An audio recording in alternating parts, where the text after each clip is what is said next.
All right, peace and blessings, peace and blessings. Assalamu alaikum, shalom. Welcome, welcome, welcome, everyone. We are back. We are live with our book study, The Fall of America, chapter 33 through 35 by the Honorable Elijah Muhammad. And I am with my co-host, Sister Maya. Peace and blessings, Queen. How are you? I'm doing good. Happy Tuesday, everybody. All right, all right. So we are back with this very important book study, The Fall of America. And the way everything is shaping up out here in these so-called American streets, this book study is very, very important. And it definitely will open eyes if those who are watching don't understand the realities that's going down right in front of your face. Um, this is a very chaotic time. This is a very perilous time, and we have to know what to do and when to do it. Because to operate on something out of season, out of time, can cause you to have great loss. So we want to make sure that we're always on time, and we want to make sure that we're doing the right things at the right time. All right, sis, you got anything you want to say? Are you ready to jump right into it? I'm ready to rock and roll. All right, so let's get my screen share up here.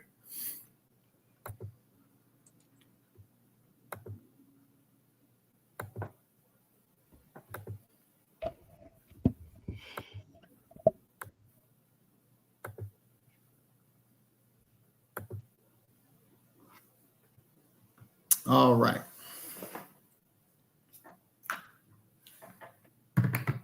All right. So before we begin reading, for some reason, I forgot the name of the author of the book, Fall of America. Can you please remind your listening audience who the author of this book is? Yes, it is the most honorable Elijah Muhammad. Hold on. Wait. Did you say dishonorable? No, no, no, no. I said the most honorable Elijah Muhammad. Facts. Definitely. I think some people get kind of tongue tied.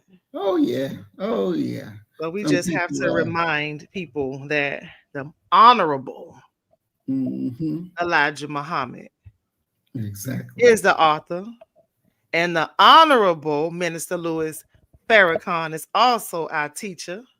That's right. And we're back for chapter 33, Modern Babylon is Falling. We say modern when we refer to something comparing it to the past. This name Babylon begins in Genesis chapter 10, verse 10.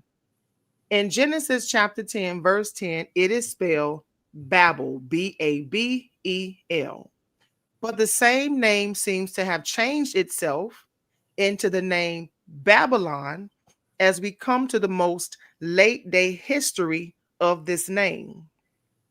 Babel or Babylon or Baby London, according to the history of Babylon throughout the Bible, Babylon is referred to as something prophesied as having a failure upon her progress and rise.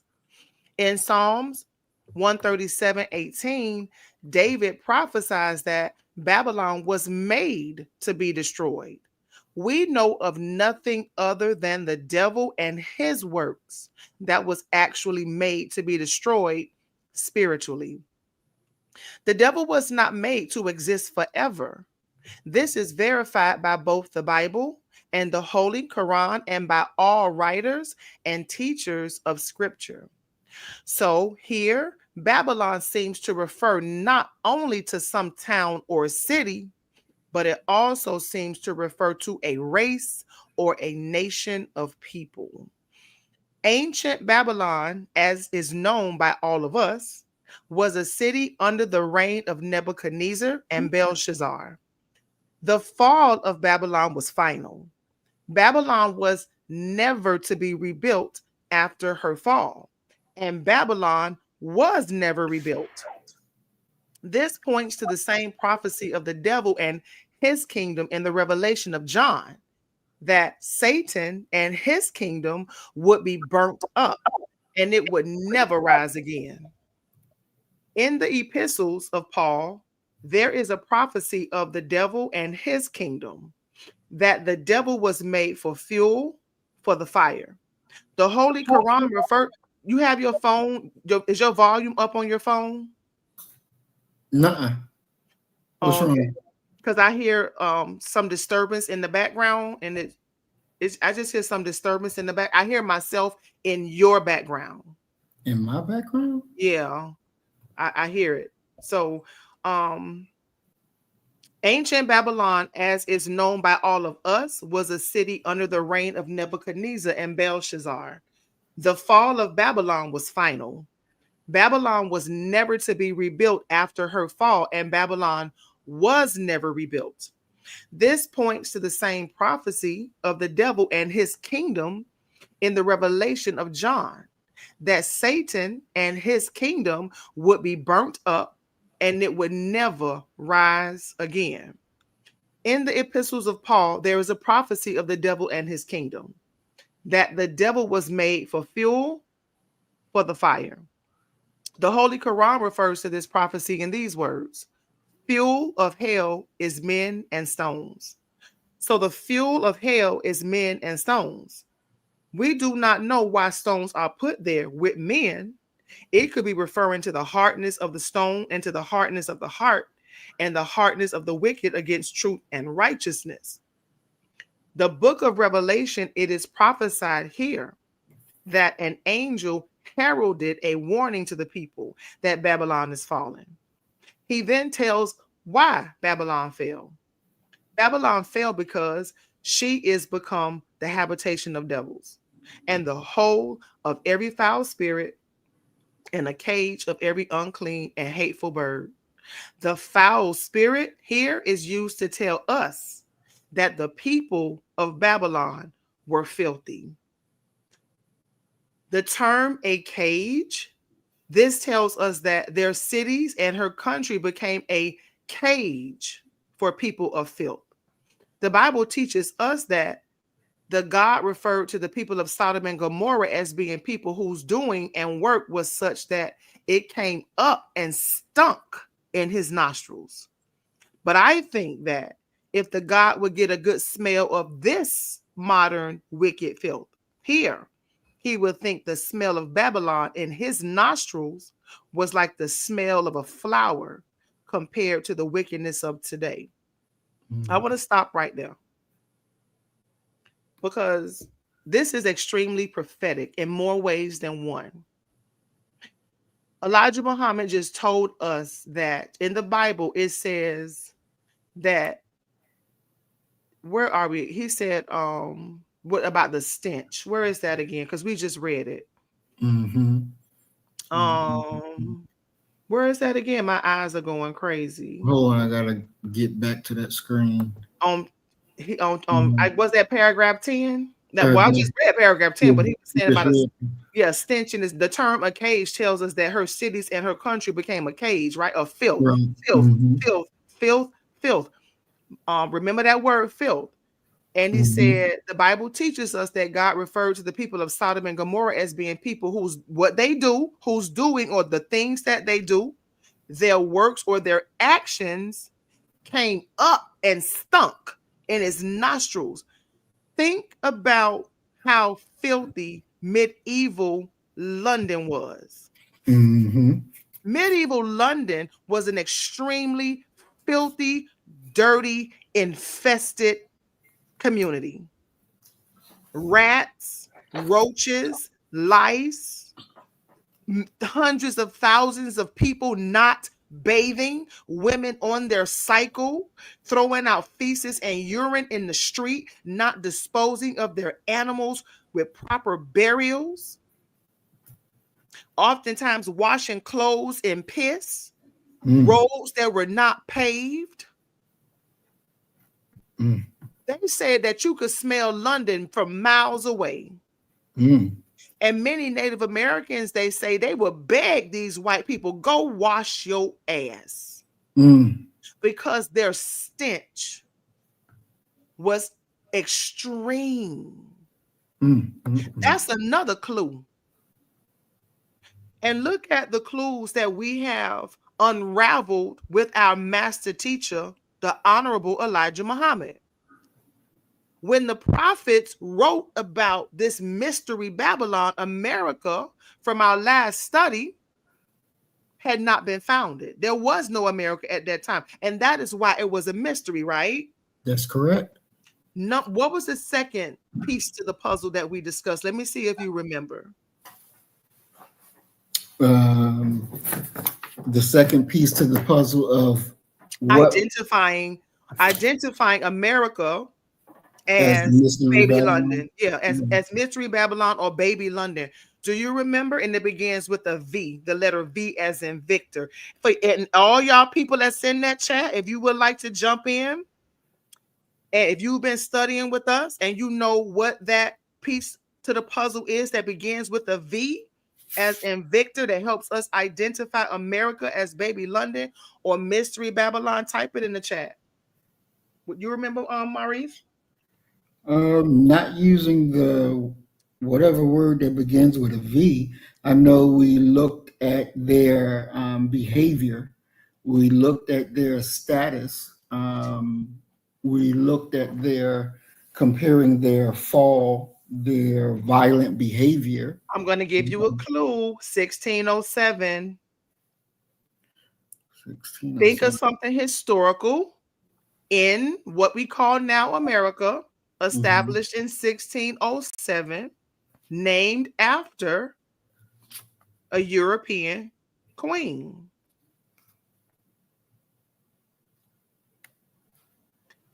Named- Virgin. Oh, Remember we talked about Virginia. last week? Yeah. Um, Mystery Babylon had a virgin daughter. right.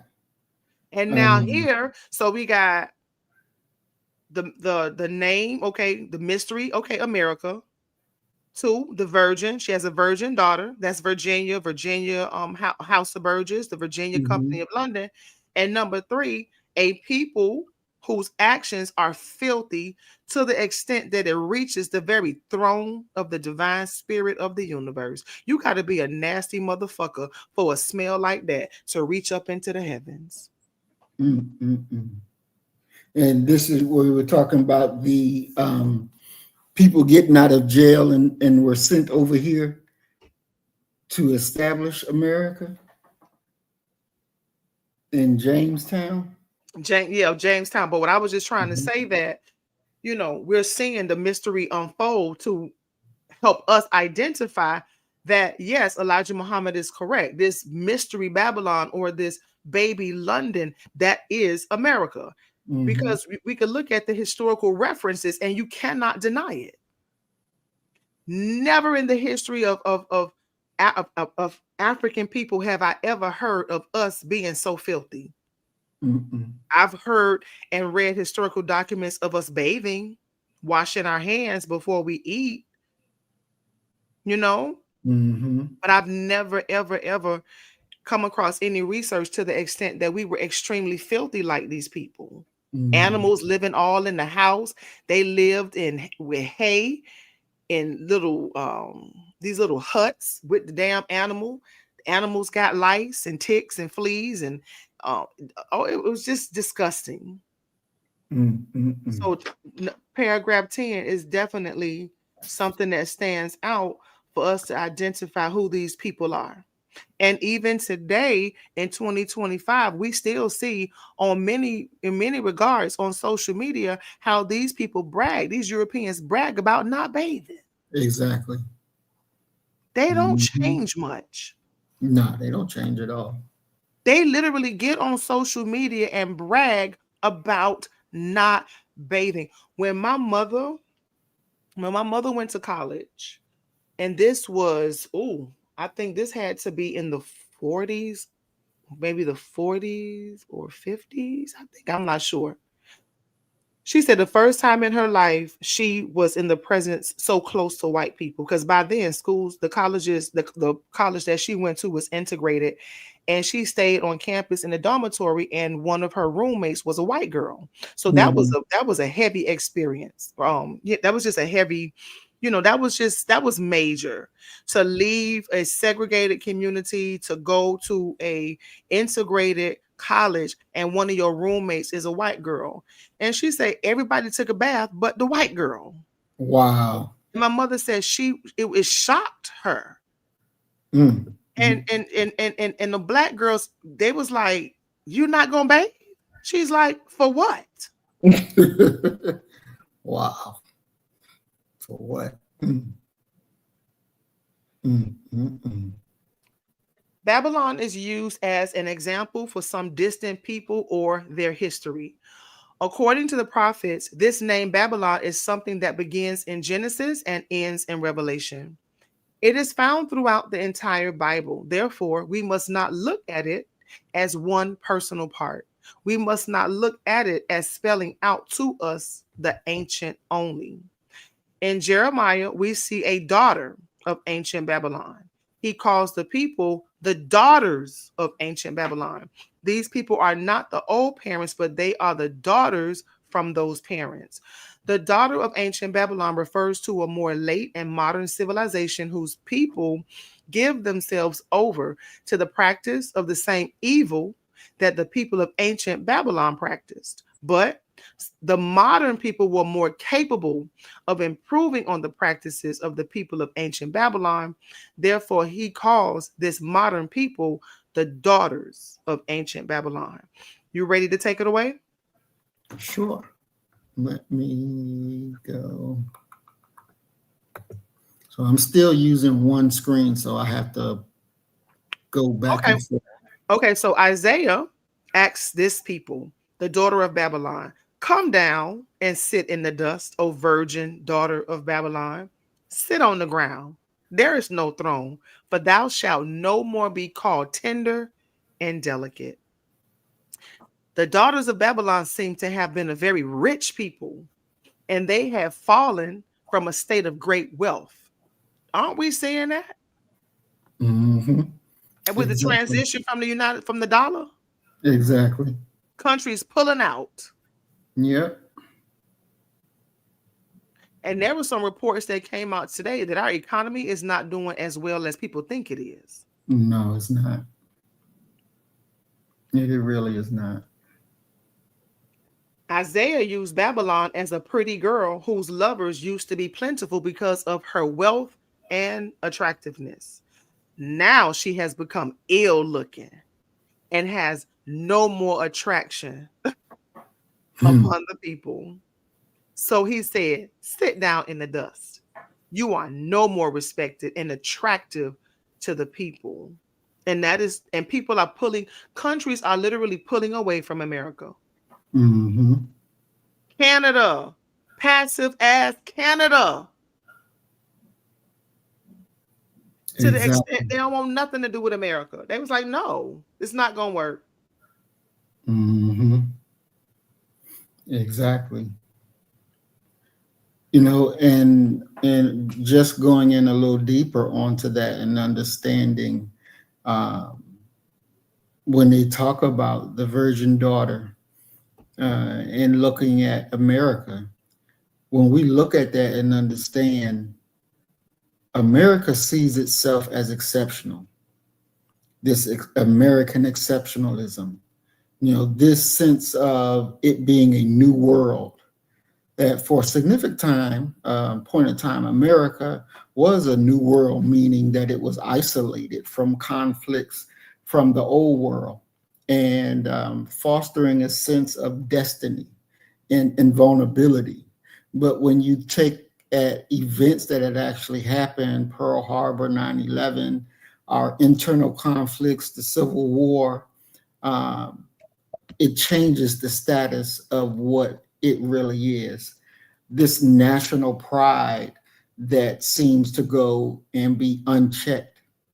All of this stuff is it gives into this so-called American exceptionalism that makes you think that you're greater than any other nation, that you're greater than anybody and cannot be touched. And again, this goes into the mind of white supremacy. So when the scriptures talks about come down and sit in the dust, O virgin daughter of Babylon, when we understand that in the Middle Eastern, and I hate saying Middle Eastern, but in that context, over in Africa, that context, for you to be sitting down in the ground, it was like a debasing.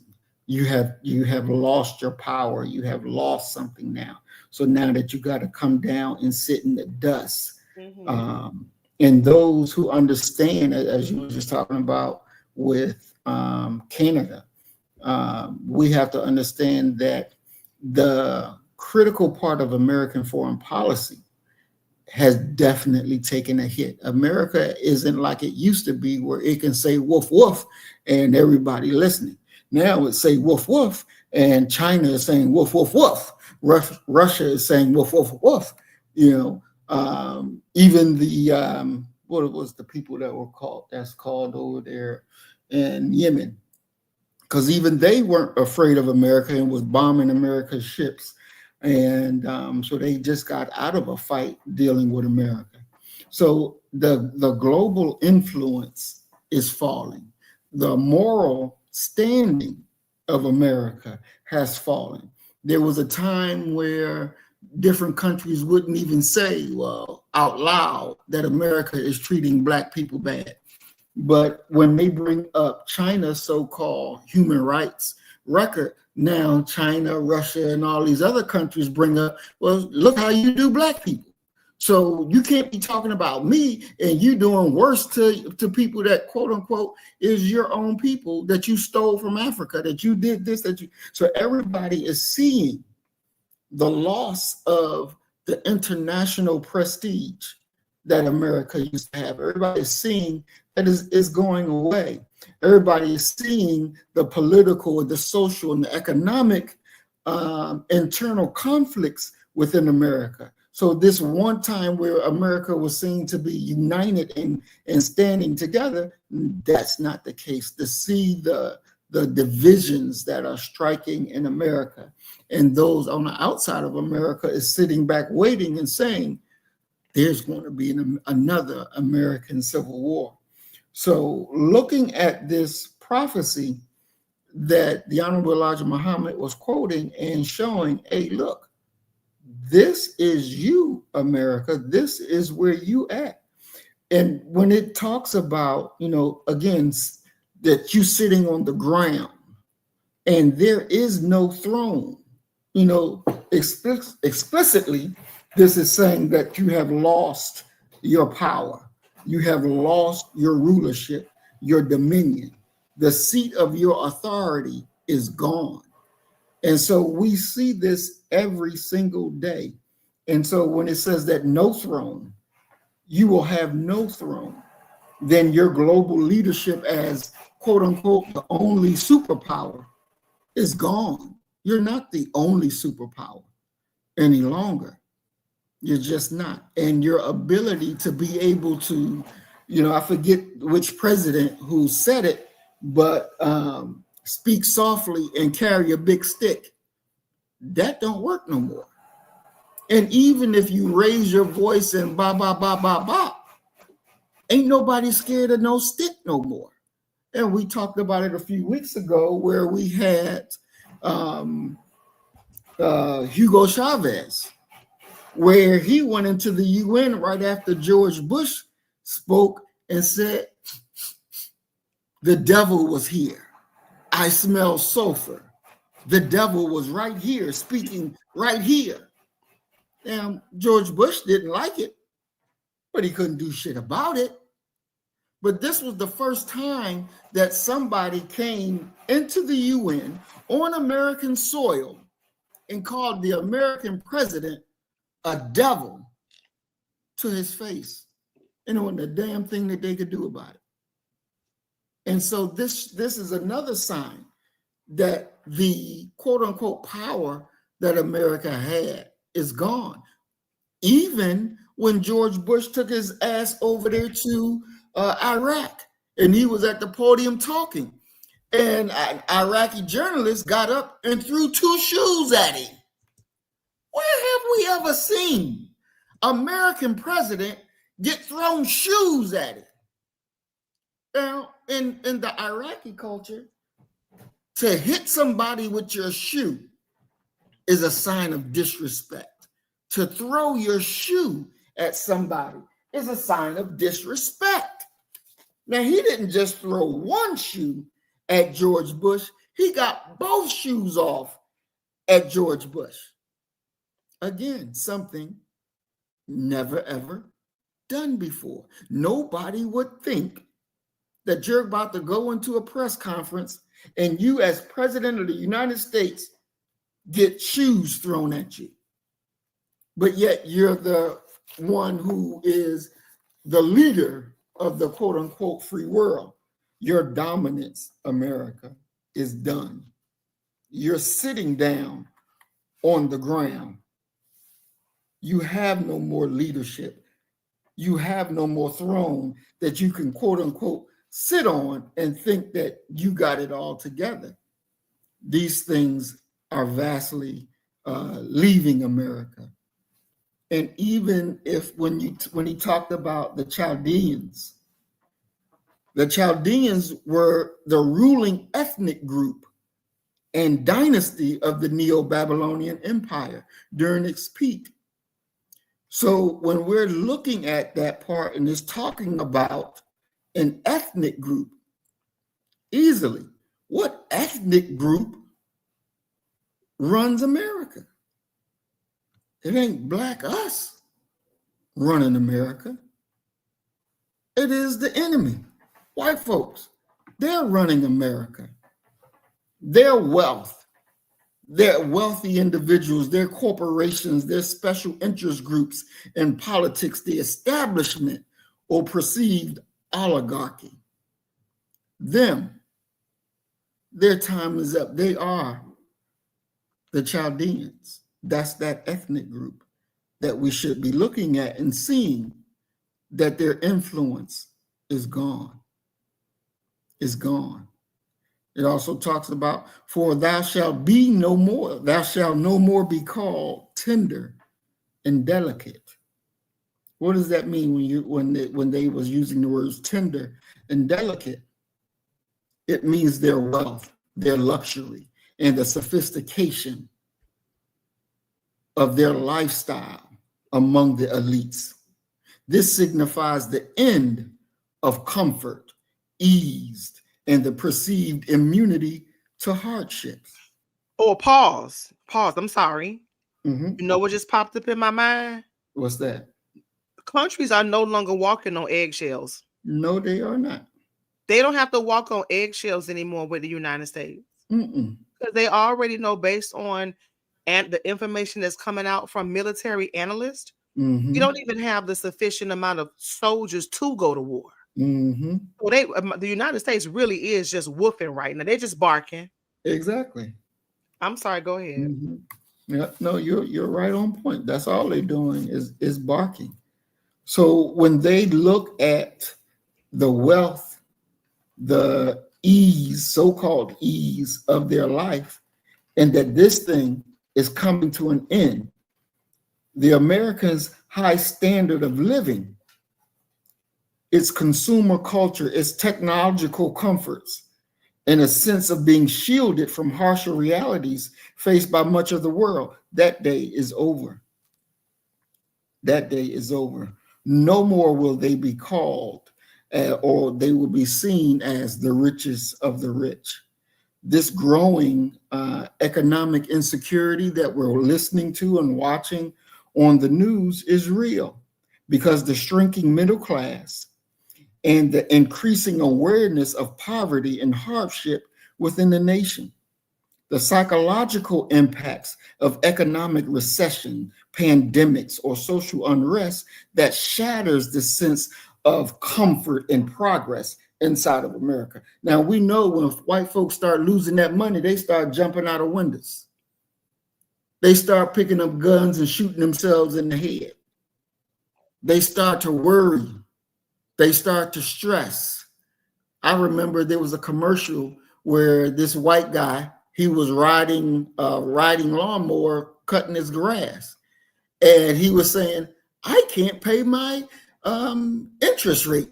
I can't pay my car payment. I can't pay this. I can't pay that. And the commercial was talking about, oh, it's time to start refinancing because the money is getting short. The money ain't working out. So we need to refinance so we can reshuffle the debt. And they were just talking today saying, hey, we better look at what's going on in Japan, because the Japanese having issues with their economy. And when that reaches over to America, it's going to break. Nobody wants to buy the bonds from America. Nobody wants to buy the debt. Nobody wants to go and finance this and that for America now because it's not profitable. It's not profitable. And this is where we have to understand that wealth is fleeing. So when they come out with a story a few years ago that I think it was by 2050, the Black American wealth rate will be at 0%. And then they claim 20 years later, the Mexicans in America, their wealth rate will be at 0%. Trust and believe, if our wealth rate is going to be at 0 and the Mexicans going to be at 0, there's no saving white folks. There's going to be even less than 0. So these things that the Honorable Elijah Muhammad is pointing out to us is a direct reflection on America. There's no way to say that it isn't, because the facts of the matter just show you that this is America all day long. This is the reality that faces not just the American oligarch, but those who love America, those who love to continue committing fornication with America. Your days are done. And that is the reality that we must understand.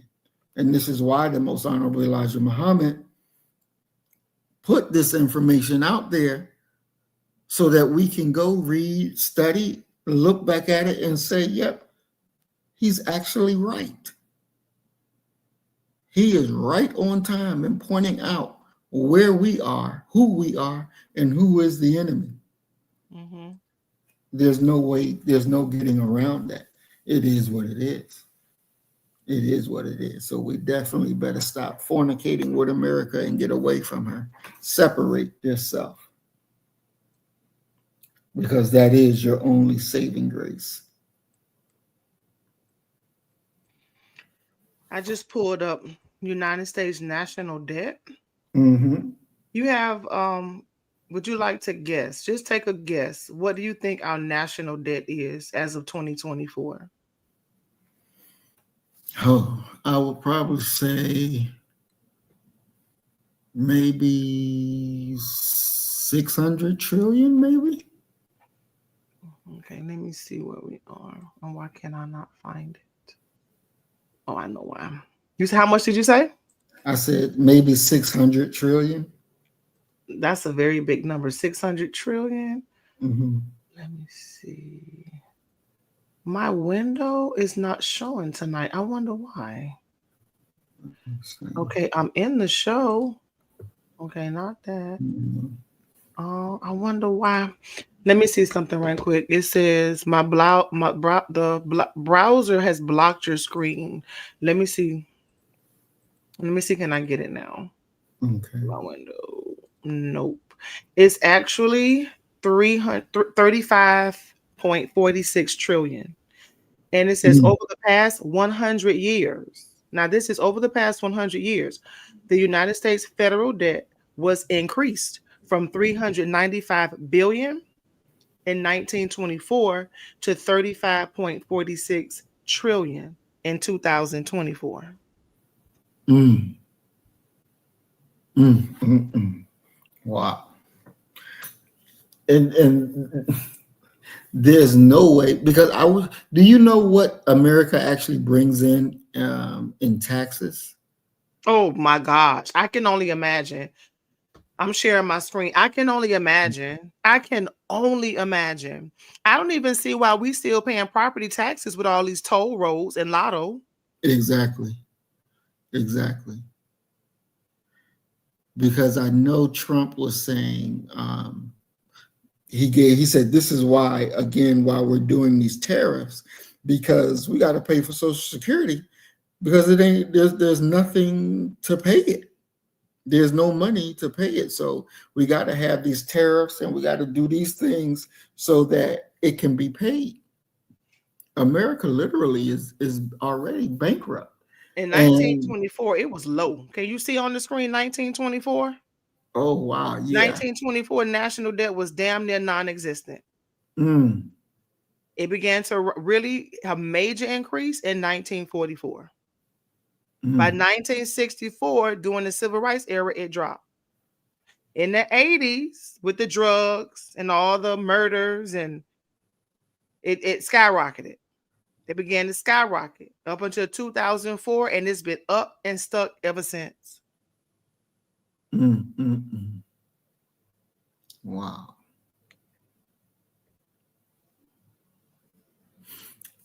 It definitely will be interesting to know what is the income, what is the how much money they are bringing in taxes. Because if you're not bringing in enough money in taxes, but you got all of this money going out, then you're bankrupt. You're broke, literally. You're Maurice, broke. that money got to be sitting in somebody's bank account. They're not paying what they need to pay, but somebody is getting paid. Oh, they definitely not. They're definitely not. I remember when I was doing some studying, and this shocked me because I didn't think that there would ever be a day that the American people would, give up their wealth over to the government. But when Roosevelt was president, um, he made it illegal for American citizens to have gold. So he made them sell their gold to the American government, and the American government collected all their gold. And then he raised the price of gold, because I think it was $25 at that time. Then he raised it by $35. And America began to, get money off of the higher price of gold now. But since then, if an American president can make you give up your gold, tell you that it's illegal for you to have gold, and now you got to turn it in, and they did it once before, they can do it also again. And with America not making as much as they should in taxes because you refuse to tax the rich. Now, when Roosevelt did it, he taxed the rich, I think it was like 99%. And that's how America got out of the Great Depression, because he taxed the shit out of their ass, and they started to pay it, and it helped to bring America out of the Depression.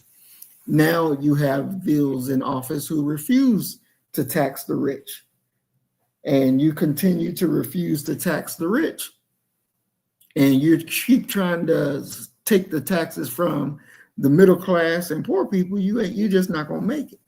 So, America's budget is upside down, and we all know we can't run our own homes upside down, that we're spending more than we're bringing in. That's already a deficit. And so you have these quote unquote Republicans talk about deficit this, deficit that. Shit, America's been in a deficit, and it ain't leaving no deficit. And that's why the fall of the economy, the fall of the dollar is right there. So when they said that Russia, Iran, India, when they created their BRICS, that was a literal attack on the American dollar, because America could not get Saudi Arabia to commit to only sell oil in dollars. They refuse to commit to doing that. So trouble is on the horizon, Fiat and it's coming currency. fast. It's coming fast. Just fiat currency back with nothing but just air. Exactly. Exactly. No value to it whatsoever, Mm-mm. other than the value that we put on it. Exactly. Just air. Mm-hmm. And then you have, who was that president that made a deal on Thanksgiving for the American people to pay income tax? That was. We ain't have shit to do with that.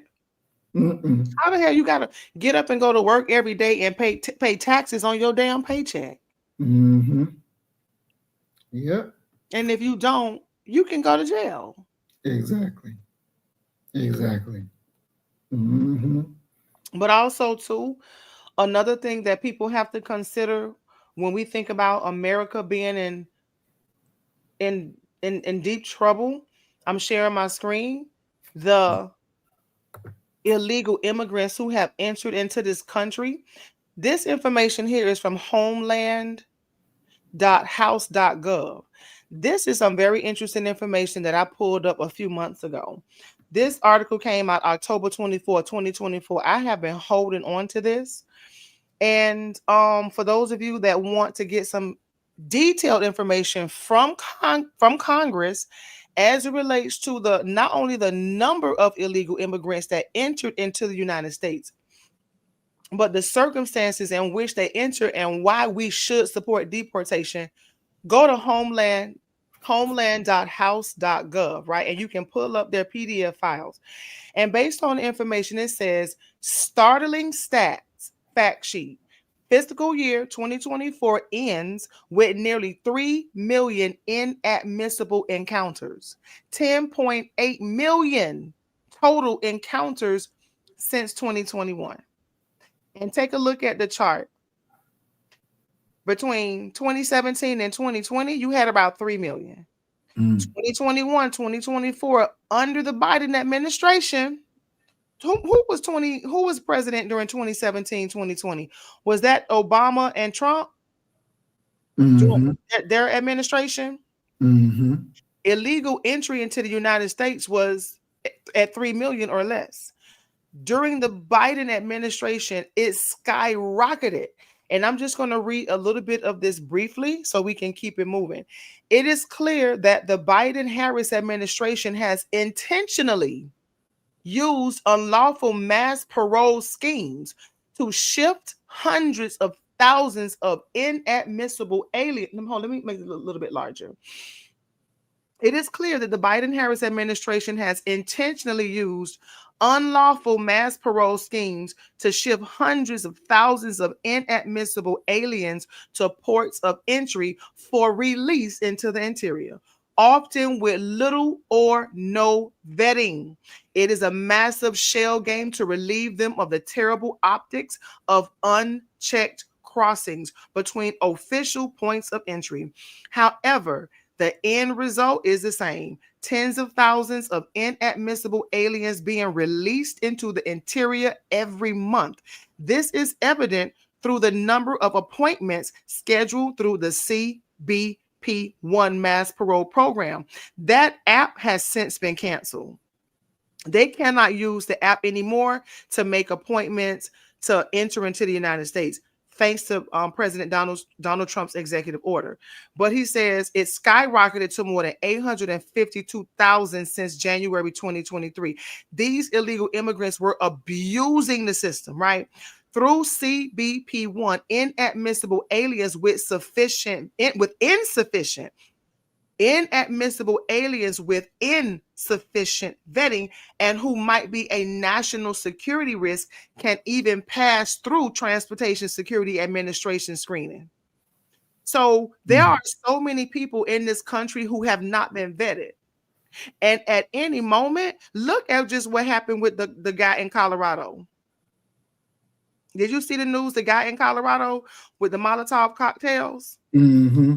And somebody some Israeli, I think, what was it, some Israeli citizens who were recently killed on American soil? Mm-hmm. It's just a ticking time bomb, and it's just a matter of time. And there are many analysts now who really have been on, they've been publicly saying that it's just a matter of time before we have a massive terrorist attack like we've never seen before.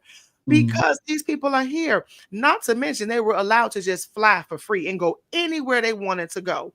They're arresting illegal immigrants who they're in Interpol. They have an Interpol alert out for their arrest. And so with Interpol, law enforcement from other countries, they work with the United States government. So if somebody runs from, if they're a fugitive of another country and they come to America, they may have an Interpol hold, and if they're caught by the United States government, they will be detained, right? So they have people who have Interpol alerts who sexually assault in the worst brutal way, especially against minor children, living in apartments right next to a park where children go and play and walk to and from school every day. These are the people who ICE is. I've been watching these ICE arrests, and glorious before my eyes. It's glorious before my eyes to see the arrests that are taking place right now, getting these people who are inadmissible out of this country. They should have never been here to begin with. Exactly. When they were being interviewed on television, a mass majority of these people were saying, I came for a job. That is inadmissible. I came so my children can have a better education. Inadmissible. They came on their own terms. They had caravans with thousands of people, tens of thousands of people in walking caravans, violently threatening to harm Border Patrol, walking right into the country. We don't even know who these people are. Did you hear about that illegal alien who was stealing Amazon trucks to the extent of 83 million living in a lap of luxury in the United States? No, I ain't hear about that one. Oh, yes. He came to America and was stealing Amazon trucks. And that's why I said last week, when they say they come for a better life, they come for a better way to sell drugs, to sell guns, to prostitute themselves, to SA children, to commit fraud and violent crimes. They just killed, I think it was 6 illegal immigrants who killed a Black woman and bragged about it. I didn't hear about, where was that at? I don't. I'll pull it up as we go along. But one of our sisters was just brutally murdered by some illegal immigrants. As another young lady, 18 years old, she was a military candidate. Illegal immigrant ran her over on a jet ski while she was kayaking, and then she tried to get away, and another fugitive assisted her in trying to flee from police. And people literally have a problem with deportation. I am getting my life, enjoying every minute. I mean, they are showing up at the courthouse. They're showing up in the schools. They're showing up at church. They're pulling you over in the grocery store because these people were inadmissible to begin with. And it is so crazy, Maurice, because Spirit gave me a dream about Kamala. And it was so clear what I saw. She had her back turned towards the border and she was laughing about it. Did I ever tell you about that dream? Yep. Kamala Harris was in my dream with her back turned towards the border and she was laughing. And the damn people were just coming into the country and she was not concerned. She thought it was extremely hilarious. And then I looked to my left. Kamala was on my right. Lions were on my left, and they was wrestling them goddamn people up. And I said, well, damn, the Democrats, aren't they the right? No, who is the right? Kamala was on my left. Who's the left? The left is the Democrats. Exactly. And the Lions were on my right, and that's the Republican Party, right? Correct. And in my dream, those goddamn Lions that was on the left was chasing those goddamn people down and getting the fuck up out of here. And they was closing them goddamn borders, and they was doing it with the strength of a lion. I saw that shit in my dream before Trump ever even became president of the United States. Mm. And you have a lot of black women who wanted her. There are grown black women who wanted her to be president simply because she was a black woman. Exactly. That's the dumbest shit ever. Mm-hmm. Just like people wanted Barack to be president because he was melanated. Exactly. Not because he was the best person, not because he was going to do things for the black community, but simply because he looked like me and you. And Kamala, with her big teeth, cackling ass, with her goddamn pearls and tennis shoes, and because she went to a HBCU, that qualifies her to be president. And it was so many black women who were willing and ready to vote for her under those illegitimate circumstances. I saw Trump, and in my dream, he was on the left of me, and he was a lion. That motherfucker is a lion, and you better understand that's an alpha male right there. He gonna clean the fuck up, and I'm here for it. I don't approve everything he's doing, but when it comes to that border, I'm telling you, spirit was all over that dream, and there's nothing we can do about it because spirit showed me Donald Trump was gonna do it before he took office. See, our arms are too short to box with God, and nothing happened without God knowing. Exactly. So we just better. All praise be to Allah. Get you some popcorn and watch immigration news, because I'm telling you, I am thoroughly in. Man, I saw ICE take a goddamn African by the neck. Wow. That African tried to buck ICE. Two ICE agents grabbed his ass in the courthouse. And he tried to buck, and all of a sudden, this other white agent came out the hallway and grabbed his ass by the neck and threw his ass down the hallway. Come with me. And there was an attorney. He was saying about another illegal immigrant. Oh, but he has a court date and he has to be here for 30 days. I said that way. That goddamn attorney back the fuck up off ICE, because ICE is not trying to hear this shit. I'm telling y'all prophetically right now, the spirit of the universe showed me they are moving like lions, and you're gonna get your ass ate the fuck up playing with ICE right now. Move your ass out the way and mind your business, because it's not going to go well for you if you jump your ass in the way. And I'm going to leave it like this. It feels so good to see white people channel their aggression to another demographic of people.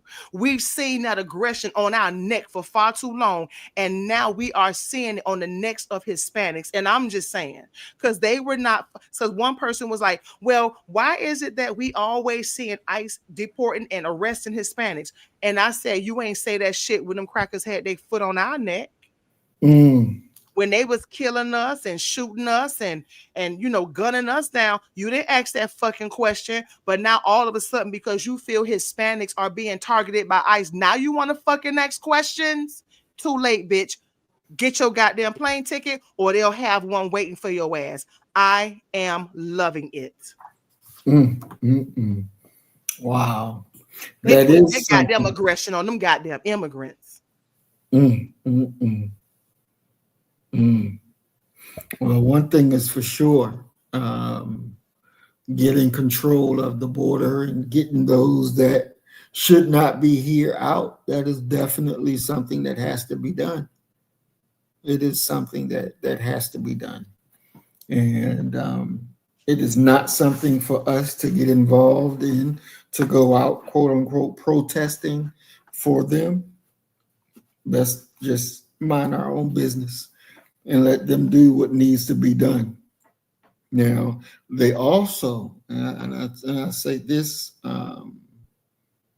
very sternly, that we definitely better understand that they're doing their cleaning up right now. But don't you dare think that we're not on the back of their minds, because trust and believe, we are on the back of their minds. But they're dealing with that stuff first, and then they'll work their way around. it was very Mhm. interesting that the mayor of Chicago was pointing out the black people in his cabinet that have high positions, high paying jobs in the cabinet. And then the Trump Justice Department reached out to the mayor and said, why you got so many black people? Where are the white folks in your cabinet? Because the mayor of Chicago was bragging on TV about all his black people that he had in his cabinet.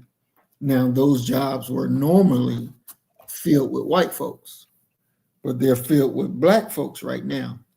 So let's never forget that when they finish doing that, then Mhm. they'll turn their sights to us. But during this time, we need to be getting our shit together. So when they Facts. do turn their sights to us, we can whoop that ass. Period. Point blank. That's what I said. When they finish bombing Palestine down to the ground, they're Mm-hmm. showing us what they have the ability to do to us. Mm-hmm. We see the weapons that they have access to. We Exactly. see they have no regard for life whatsoever. There's a Hispanic woman that works with me, Mm-hmm. and she defected from Cuba. To make a long story short, she also converted to Judaism. And you know, the thing about the Jews is that they think all of us dumb. Mm-hmm. They just really think that we are clueless when it comes to Zionism. Mm-hmm. And I just sit and look and be quiet and laugh and just look like a fly on the wall. But I guess she thought she had a unlearned Negro at her disposal to talk about how Hamas and the other terrorist, so-called terrorist groups, are the bad people and how they need to be dealt with.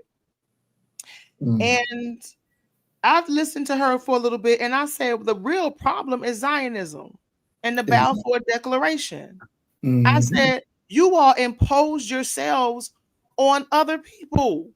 I say, Mm-hmm. you all impose yourselves forcefully on these people. You have no right to be there. And then she Exactly. looked at me and she froze. She was like, like she had no clue I was going to take it there. And I said, let me tell you something. Don't throw a rock at me and get mad because I throw a boulder back at you. And I said, Exactly. if I have a house and your children take it from me, I say, if my children 100 years later want it back, is that wrong? And Mm-hmm. all of a sudden, she had nothing more to talk about. Exactly. And she was like, well, maybe one day you can visit Israel. I said, no, thank you. Why would I visit a country where an alarm can go off at any minute and I have to run into a goddamn bomb shelter? Exactly. And I Exactly. said, and I said, you may not know this, but a lot of Jews that live in America and were born in America, they can go to Israel at any time, kill at will, evict people out their home, and take possession. She was like, that's not true. I say, look it up. Mm, They mm, leave America and go to Israel, kill and take people's land, and don't even go to jail. There's no conviction, no sentence, nothing whatsoever. mm-hmm. And a lot of donations that people, you have to be careful of these Christian pastors that tell you to donate to the Israeli fund, because Ooh, you know that a lot of these Jewish people, the way they're able to purchase homes is through our fucking donations. mm-hmm. Our dumbass people give donations thinking that we helping the Israeli cause, and they take that money, turn around and buy fucking houses in Israel and in America. Mm, mm, mm. Ridiculous. Ridiculous. They don't work as hard as we do. These people know how to manipulate people's finances and pull on your goddamn heartstrings. Mm-hmm. And they take a lot of Christian donations and purchase real estate while we go purchase real estate and have to pay interest rates, and many we still at the bottom of the totem pole in 2025 as it relates to home ownership. Mm-hmm. They That's can right. buy a community, they can buy a house in any community and build a school to go right along with it because they're using donations. Mm, mm, mm. We just suckers. Mm-hmm. We just suckers. And that's why I don't give donations to the church, because I don't throw my pearls before swine. And I know that money is an energy and you have to respect it. And can't nobody spend my money better than me. So if I want to make a donation, I'll make it to who I want to make a donation to. But so far as an institution or an organization or a church, I don't do that. Mm-mm. I don't do that. No, no. We should never be doing that. And furthermore, even those damn Christian ministers that get up there and tell you that you, as a Christian, it is your duty to support Israel. It is your duty to make sure that Israel is okay. Like, what? Nigga, you need your head cut off. Ain't no way in the world. They're not supposed to be there based on historical facts. They're not supposed to be there. And they don't like for you to say that, but it's historically accurate and it is true. They Mm-hmm. signed a piece of paper, went in or with the military, just like they did in America, Central, South, and North America. They went into South Africa. They go into these islands, and they went into Palestine with their paper and pen, and then and just impose themselves Mm-hmm. on other people. They did it all over Africa, Mm-hmm. and then want to hide behind the Bible. Exactly. They really want to hide behind the Bible. Mm-hmm. Yep. Like, we just don't know how to do unbiased research and look Mm-hmm. at things for how they really are.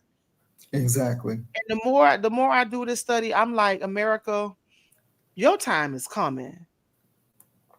It is here. It's here, actually. Yeah, it's here. Mhm. Prophecy is being revealed. Yep. So Mm. let's get to paragraph 16. The prophet Jeremiah warned ancient Babylon that she had a daughter coming. And this daughter meets the fate destined for Babylon. She was made to be taken. Satan was made to be taken and destroyed. Why? Because she had become a place where evil was practiced. She was like a bird that goes out and associates with birds other than her own kind. And then she becomes a hateful bird. She is hated by other birds. Babylon fills herself up with people of that sort. The USA came into the Western Hemisphere and all but annihilated the Indians. But America invited every one of the poor class who wanted to come from Europe to make themselves at home here in America, the Indians' country. You see that? Mm-hmm. You chased them out. America chased out the inhabitants of this land, annihilated them, committed genocide, burned down the man, they burned down these people, villages, killed their children, took over their farmland, and invited every one of the poor class who wanted to come from Europe, from Mm. Europe, just like Trump is inviting South Africans to Right. America Mm-hmm. to make themselves at home Mm-hmm. here in America with their racist ideology. Yep. And it say all of the poor and evil citizens of Europe, America welcome them. Oh, you're welcome. Come. Mm-hmm. Just come. We'll give you a head right. Not only will we give you a head right, which is 50 acres, we'll give you another 50 acres if you're married. We'll give you Mm-hmm. another 50 acres if you have a son, another 50 acres for every child that you have. Mm-hmm. Just come, clear the land and build on it. And it's yours. If you were a white male, age 16 years or older and own land, you could be a Burgess in Virginia. Mm-hmm. Literally, that's all you needed to be a Burgess in Virginia. Be white, male, own land, and age 16 or older. You're welcome to be here. Let's get down to business of creating our self-government. And it says she invited every race of the earth to come and join in with her in a free country where evil and filth are openly practiced without hindrance. Mm. Mm-hmm. It's so many illegal immigrants from China and Central South America. They got red light districts. They came here and just opened up red light districts openly. in urban cities. Mm, mm. Filth. Look at this stuff we're going through now with the Sean Combs trial. That Mm, stuff is alarming. mm. And our brothers and sisters clamor to be in an industry that's full of debauchery, filth, sexual perversion, drugs, Mhm. and they're giving their talent to people who don't even look like us, who make the most money off of their talents. Exactly. Football play. My friend girl was just telling me about her son. She had to pull her son out of private school because he got a scholarship to a Catholic private school to be a football player.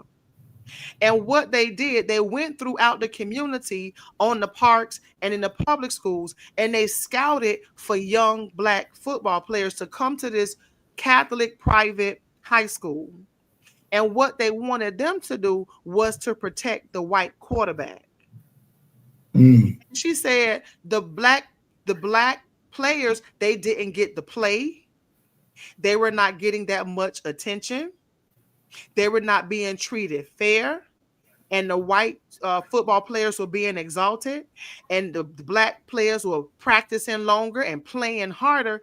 And it was all to push the white players up so that they can be seen in the eyes of a scout to get those prestigious positions when they go to college and in the fucking NFL. And black men know this shit.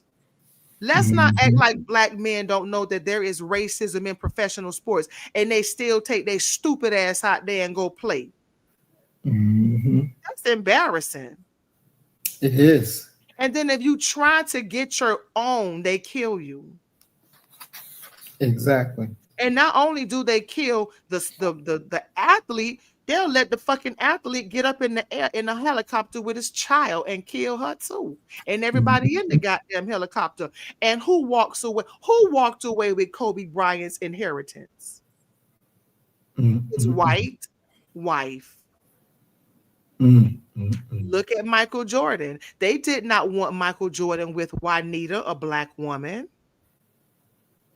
So they got a divorce and he married a white woman. Black is the mm, fuck Michael Jordan is. mm, mm, That mm. bitch ain't never ate no collard greens. That white bitch ain't never had no macaroni and cheese the way we cook it. That bitch ain't never had no hot sausage and pickle egg. That bitch ain't never had no Kool-Aid or Czech soda. That bitch ain't never put no hot sausage in a bag of salt and vinegar chips and mash that bitch up and eat it with her fingers. What she know about being black? Mm, mm, mm, That bitch ain't never took mm, no mm, cornbread and raked it across the plate in some gravy. mm, But that's who they marry. mm, mm, mm, And if you try to get your own, they kill you. Look at how many of our artists are dead now because they wanted their masters. mm. Dead. Exactly. They just kill them.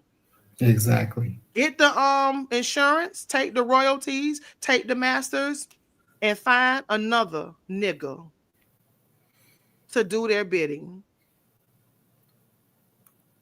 Exactly. Exactly. Evil and filth are open. The strip. You know what I wanted to know? Roughly how many strip clubs? I wonder how many strip clubs are there in the United States. Mm. That's a good question.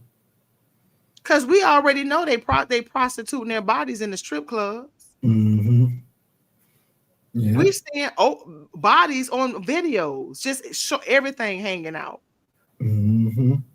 This is we Exactly. this practice openly for all to see, and is perfectly legal prostitution in Las Vegas.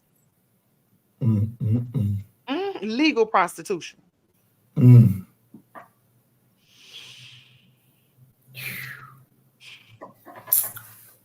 I guess that's why they say what happens in Vegas stays in Vegas. Oh my God. Just sitting back and thinking on that all the poor and evil citizens of Europe, America welcomed them. America wanted them. And just going off of what you showed us last program with America being started by the criminal element, those who were kicked out of jail to come over here. And so they want more and more criminals over here because it has to be a thing of they held us down. So let's come on now and spread our wings and show them what we can really do. And when we sit back and watch Trump welcome the Africans, give the Africans what they want, because his thing is white people are owed reparations because they were mistreated. That's what he said. That's what he said. God damn it. That's what he said.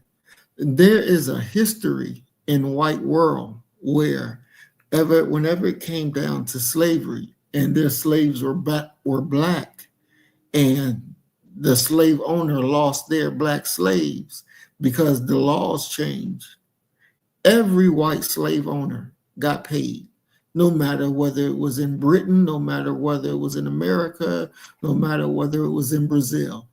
They all got paid. Facts. But the former slave, didn't get shit, but a more harder time. And so understanding that if South Africa was committing a genocide on white people, every white country on this planet would be trying to blow up black people that lives in South Africa. When Ramaphosa got here and Trump put up the little TV, turned out the lights so that they could watch Malema do his speech and say what he said, and then come back and say, this white genocide is going on. And the only thing Ramaphosa could say is, that's not happening. I don't know where that's happening at, but that's not happening. Look, I don't give a damn if they sing Kill a Cracker 24/7. The fact of the matter is, they ain't doing it. That's the fact of the matter. Them devils over there safe. The facts of the matter, if they was taking their land as they should be without compensation, then you would really see a lot of them crying, running, and trying to get every bomber to bomb and do everything that they can do. But it is not happening. This shows you the weakness of the South African government. That they won't even ride for the justice of their own people, because they passed a law that you're supposed to lose your land and not get compensated, but ain't nobody lost their land yet. They haven't enforced the law, so it's just a law sitting on the books. So you're powerless. And when the white South African told Trump in the Oval Office, no, we joined with the ANC to stop people like Malema. Because if he got power, then yeah, they probably would kill us. But if we can keep him out of power, and that means we got to join with the ANC. So South Africans better understand that your quote unquote ANC Black Party don't have a damn care for you. This is why the South African Black was ripping up Mandela's posters, were cutting up Mandela's posters, because your freedom didn't make things better for them. Because instead of seeking justice, he sought truth and reconciliation, where as long as you come to the committee and confess what you did, we're never going to charge you for it. You're never going to go to jail for it. So the crackers say, all I got to do is just tell you what you already know. Right. And you ain't going to do shit to me. I ain't going to lose nothing. I ain't going to jail. I'm going to still stay wealthy. Cause shit, nigga, That's Straight a up good thing. immunity. Yeah, yeah. So we got to really understand that if them South Africans don't know how to get justice or afraid to get justice for themselves, and we run over there thinking we about to go do some shit, what do you think gonna happen to you? Because one, you ain't the color that they respect. You ain't the color that they fear. That ain't your fight. That's their fight. And they show you every day that they don't know how to handle their enemies. They show you every day that they would rather be friends with the enemy and share so-called power at the expense of justice for your own people. We better be awake, we better be watching, and we better be understanding, because this is real. This is real life. And it's happening right in front of your face. What Ramaphosa came over here and talked this little foolishness. He disrespected not only himself, but he disrespected the so-called African people that he was supposed to represent. Anytime you sit down with the enemy to conspire with them to keep your people from being just, for getting just treatment, and you want to keep the unequal playing field unequal at the expense of your own people to make your open enemy happy, that's a problem. That's a problem. And it's not just there in South Africa. That's a problem that runs through all 55 countries on the continent. And to keep it 1,000 with you, it runs through what they quote unquote call the Middle East, which is part of Africa as well. It is corruption from one end to the other. And the poor black man and woman over there continues to suffer. And there's no checks and balances to stop it. Because at the end of the day, the enemy is the one that's being blessed and highly favored at your own personal expense. This is the reality on the ground. This is the reality. But Maurice, we got to keep in mind that in South Africa, remember we discussed they let Nelson Mandela rot in prison. Think of all the millions of people, black people that call Africa home. Mm-hmm. They were supposed to come and get that man out. Mm-hmm. They only got so many bullets. Mm-hmm.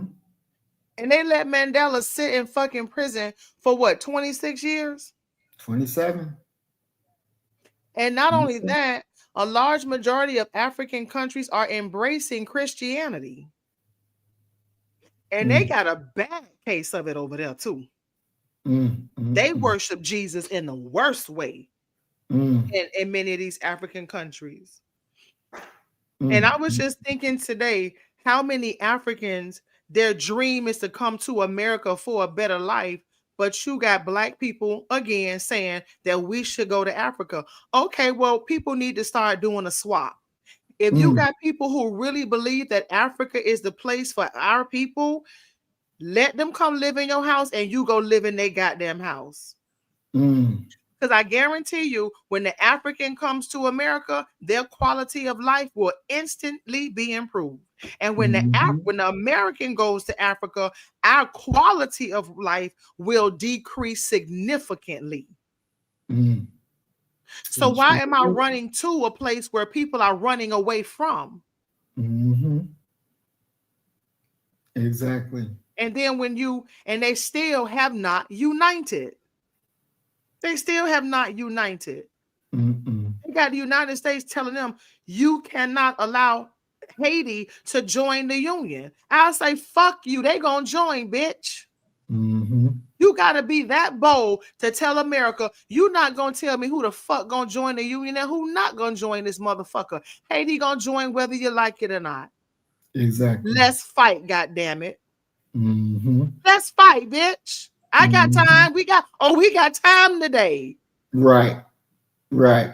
Africa ain't ready to lose it all. And not only is Africa not ready to lose it all, African Americans ain't ready to lose it all either. Before I was showing, okay, so earlier today, I was showing a group of people the number six grandsons of Thomas Jefferson, right? Mm-hmm. So I think both of them are the sixth grandson of Thomas Jefferson. One is white and one is black. The one that is black, I think his name is Shannon Lanier or something like that. He has a Mm-hmm. Facebook page. So I went to his Facebook page and I was thoroughly disgusted. Not only is he the number six son of the third president, Thomas Jefferson, who was sexually assaulting his goddamn great grandmother, Sally Hemings, this goddamn black grandson, he's a goddamn content creator. He's on Facebook creating stupid ass, goofy ass content to make people laugh. Mm. And I said to myself, this is the reason why black people are stuck on stupid. Because we know that Thomas Jefferson, we know that he was a pervert and a child predator. Mm-hmm. He literally sent for Sally Hemings to come to, I think it was France. Jefferson's daughter was coming to France to visit. He said, bring Sally with you. What does that mean? He had his eye on Sally for a long time. Mm-hmm. Okay. I'm reading a book about Thomas Jefferson called The Art of War. This man was a sexual deviant. He fell in love with his best and childhood friend's wife and even propositioned her on multiple times. And one time he even went to her bedroom when she was undressing to have sex with her. And he was telling her that promiscuous sex was a good thing. Mm. Because Mm. they had no one to restrain their sexual desires, Exactly. especially when it came to a black woman. So if Thomas Jefferson was my grandfather and I knew he was sexually assaulting and raping my grandmother, ain't no way I'm gonna be on social media, Facebook, Instagram, Twitter. I don't give a fuck. There's no way I'm gonna be making content trying to make a bitch laugh. I'm gonna be on there riding them goddamn white people. Mm-hmm.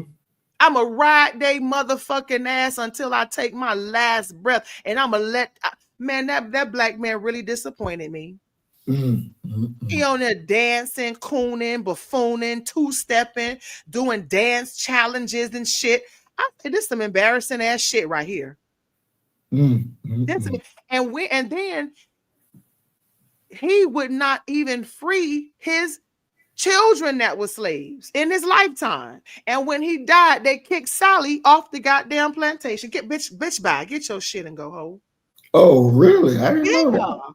So that bitch, get your shit and go, bitch. Wow. Start walking that way, ho. Mm. And you sitting up here cooning and buffooning on Facebook to get a Mm. laugh? Mm. Wow. Wow. Black people are not ready for a revolution. We're not ready for a revolution. We're just not ready. We don't fully understand what a revolution is and what it should look like because we're too busy pacifying white America. Mm-hmm. White America, oh, and you said it. I just said I ain't asking them for shit. You can't get me to ask a white person for nothing. Do they owe us? Hell yes. Mm-hmm. Hell yes.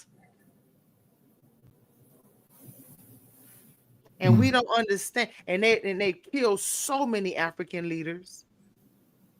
So many African leaders. And a lot of these African leaders have been assassinated recently as a result of the vaccine. They said, we don't want that shit. Mm-hmm. I was binge watching the Nation of Islam webcasts and cross-referencing information. And one of the young youth ministers of the nation who was speaking on their weekly webcast on Sunday, he enlightened me about several African leaders who were recently murdered because they said, y'all not bringing that shit here. Mm. And they killed these individuals and put in their place puppet leaders. And now you have the vaccine in African nations. Mm. Mm. Mm. Ridiculous. We running from a pot into a bigger fire. Mm-hmm. We running out the pot into a fire. Exactly. And I know I know two black people specifically who left America, went to Africa, did not make it. Money was gone. And so they resulted to doing tutoring and opening up little study centers to teach African children, and don't even have enough supplies because the goddamn people are so poor, they can't even afford to pay for the services. Mm. I say, girl, I would have brought my ass back home. I don't give a fuck. With my head held high in the air. And bitch, if you say something, let's fight. Exactly. Let's fight, bitch. Say something I don't like. Mm-hmm. Bitch, I'm back home. And what? Mm. Mm. I wouldn't be embarrassed to come back home. Just come on back home and say it didn't work. Exactly. Because they over there struggling. Mm-hmm. So where we at? It says, America has done just this. She has filled up her country with all evil people. We're seeing that with all, when ICE arrests these people, we're hearing the charges. Mm-hmm. And it says America did not allow Islam or a preacher of Islam to come into her country. America did not want a good religion taught. America made a religion that she could rule and control herself. He made it attractive to the eyes and ears of those who see and hear it by teaching them basically that there were three gods instead of teaching them the teachings of Moses and the prophets, the teaching of one God. Mm. And I do have a video I want to show on that, but let me Mm. finish this page. America makes it possible to her Godhead that if one of them does not like you, you may please to another. And if one does not let you by, one of the three will. And this is contrary to the very law of nature. It is contrary to America's own mathematical language. In mathematics, it is not possible to put three into one. That's right. So, America having this religion contrary to the truth, today the author of truth is condemning her. America is nothing but a foul and evil place to live. She has no respect for her own self, nor for anyone else. She will disrobe in the public and go nudist. There's a lot of nudist camps in America. Mm. I don't live too far from one. I can go right there tomorrow if I want to and go butt booty ass naked, and nobody gonna say nothing or do nothing. Mm. Police be out there and all. Now the police wear their uniform, but they walk around and the people be butt ass naked. Mm. So America having this religion contrary to the truth, today the author of truth is condemning her. America is nothing but a foul and evil place to live. She has no respect of her own self nor of anyone else, and she would disrobe in the public and go nudist. America even has nudist colonies wherein if you desire to go nude, you can do so if the public does not want you. As a matter of fact, we got clubs down here that you can go sit and watch people have sex. For real? Yeah. I got coworkers that go to that nasty ass shit. Mm. Mm. I just look at them like they crazy. Mm. You literally can go and sit, and there's a club down here. On one side, you have on clothes, you dancing, but when you go behind the curtain, everybody having sex. Oh, wow. My friend took me there, and I said, "What the fuck you don't walk me into? Mm. What the fuck where you got me at? Like, what kind of shit is that?" I was so mad. Wow. And so it says in the Bible, Revelation 18, verses 4 and 5. And okay, so in the Bible, Revelation chapter 18, verses 4 and 5, in the revelation of John, a people are warned to flee out of her. Here we get the name Babylon to become a modern day people. The voice of an angel warns the people of a certain class to fly out of Babylon. Come out of her, my people, that ye be not partakers of her sins, and that ye receive not of her plagues. For her sins have reached unto heaven, and God hath remembered her iniquities as being an evil people. So the angel notifies us, saying, Babylon the Great is fallen. Today we see this same thing. And there is no people to be warned to come out of another people that answers to the description of this warning so clearly as the so-called American, as the so-called Negro in America of lost found people of our own black kind does. Here, the so-called Negro is warned to fly out of her and not be the partakers of her judgment, her torment. The angel says, so much evil has she done to thee in Revelation chapter 18, verse 6. Reward her even as she rewarded you, and double unto her, double according to her works. In the cup which she hath filled.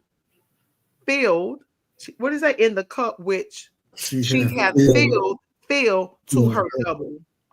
Allah, in the person of Master Farad Muhammad, to whom praises I do forever, said to me, this is what Master Farad Muhammad said to Elijah Muhammad. He said, there is nothing that you can do to her in the way of evil that could match the evil that she has already done to us. It's nothing you could do. There's no comparison. Name it. It doesn't compare. Wow. And so Elijah Muhammad said they didn't want the Muslim, right? Exactly. They didn't want it. Let me just, I don't know how long that video is. I don't even know if I want to show it tonight. I think I want to just breeze through. But I do want to show you something here. Okay. Because when they talk about the Father, Son, and the Holy Spirit, that's just a lot of confusion. And I will go here. I think it was Brother Roy who, oh no, right here. Right here. I think that was Brother Roy in our last study. He was talking about, he said, I never really understood that Holy Trinity thing. And when you look at it, based upon my research and what I have learned from scholars, I'm talking about Africans, people who have been studying this 30, 40, 50 years. And I've said before, and I'll say it again. The Holy Trinity is the black man, the black woman, and the black child. That is the Holy Trinity. Our Holy Trinity. The divinity of the black man, the divinity of the black woman, the divinity of the black child. That's family, black family, original people. That's beautiful, right? Right. But now look on the left side. So on the left side, you have the black man, you have Asa, Aset, and Heru. Black man, black woman, and black child, the Holy Trinity. And on the right side, you got God, Jesus, and a goddamn dove. That does not make any sense. The dove represents the Holy Spirit. Right. So how the hell the Father, how the Son gonna be the Father and the goddamn Son at the same time? That you can't, it's impossible. Exactly. How is he gonna be born of a fucking virgin? A woman that has never had sex. There's no such thing as an immaculate conception. There sure isn't. At all.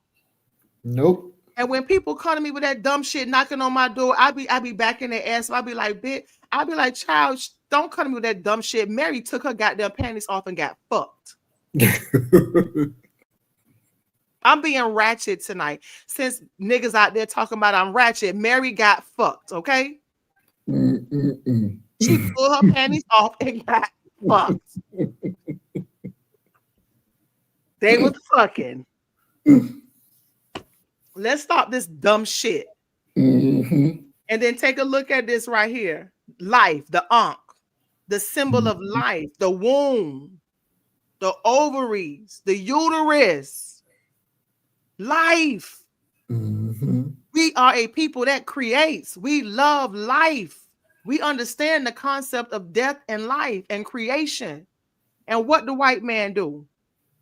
Yeah. He corrupts the goddamn, changes the womb and give you a goddamn cross. Mm, One symbolized life and the other symbolized death. And our people really believe that dumb shit. mm. And then when Jesus allegedly came back to life on the third day, he goes and cook a goddamn fish dinner on the beach. Does that sound right? Mm.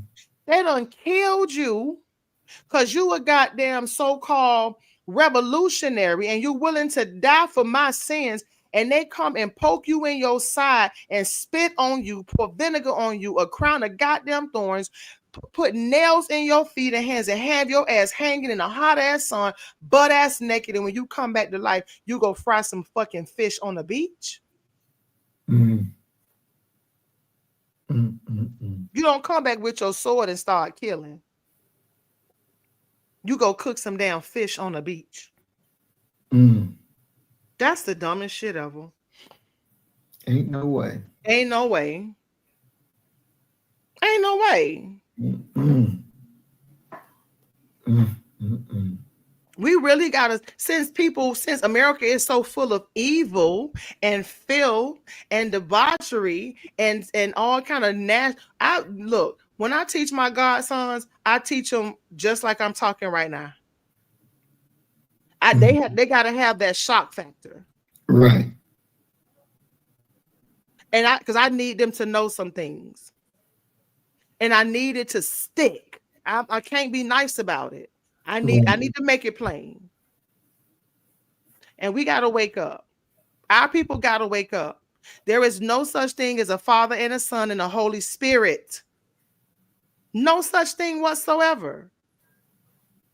And that's what we have come to believe. And you got grown ass men with, I hate to see a black man with a cross on his neck. Oh, I hate to see it. If I see a black man with a tattoo of a cross, a pendant with a cross, if I see a cross in his house or a Bible, I'm done. I'm done. I'm done. I'm done. There's no more to talk about. That's a mental health issue for me. Now, let me just ask you, as a black woman, um, and the problem for a man to be a quote unquote Christian who believes and wears his cross. Does that refer? Do you refer that as a lack of manhood or a lack of being able to provide? How do you actually just see that? A coward. A coward. Mm. He's a coward. Mm. I have no respect for I don't want to be with a coward. Mm. Wow. Ignorance. That is just plain ignorant. Mm-hmm. Because we are gods. Right. We are all divine expressions of God. Mm-hmm. Mm-hmm. And you're not going to tell me to bow and confess to somebody who lived thousands of years ago. Mm-hmm. I'm not going to do it. Right. I'm very much into the here and now, the power of my mind to work through any problem, situation, or circumstance, to fight for what I believe in and to stand up for what is right. Right. That's it. Mm. I don't want to hear nothing about going to church. I don't give a damn about no Bible per se. Because not if you're not looking at the symbols, the symbology of it, looking at it prophetically, but in the literal sense, no, thank you. No, thank you. Mm. I can't do it. I don't have the patience. Mm. It's mind control. Right. And I can't tolerate people who don't have the ability to think for themselves, to think outside of the box, and to be willing to fight for freedom and for what is right, and to understand that our story has been corrupted by white society to fit their scenario, and that is to keep us asleep and to keep them in a position of supremacy. Right. And when we wake up and know who we are and we walk in that truth, that is where we get our power from. Mm-hmm. We don't get power from participating in European holidays like Christmas and Mm-hmm. Easter. You can't get power like that. You can't be powerful when you trusting in Jesus and they killing you when you want to establish your own league, your own corporation, your own music industry. And then this savior complex. Because many of our people are waiting to be saved. Right. And we know that we have to save ourselves. Mm-hmm. We have to save ourselves. You know, one question. What are your thoughts on because you know the Christians believe Jesus is God, but when the enemy of God can kill your God, how can you even worship him if he can get killed by your enemies? Exactly. And he's supposed to have all power in his hands. Exactly. And then say he came to die, but then Mm. turn around and then cry out, Father, take this cup from me. Exactly. Now, did you come to die or did you not? See, when we start talking about Jesus, motherfuckers got out the chat. Them bitches gone. They gone. That's why I say I ain't sitting here doing all this goddamn research no more. I ain't doing all this goddamn research no more. Because when I really start talking about Jesus, they get gone. Start talking about Jesus, you go from 20 to 3 goddamn people. They don't want to hear this shit.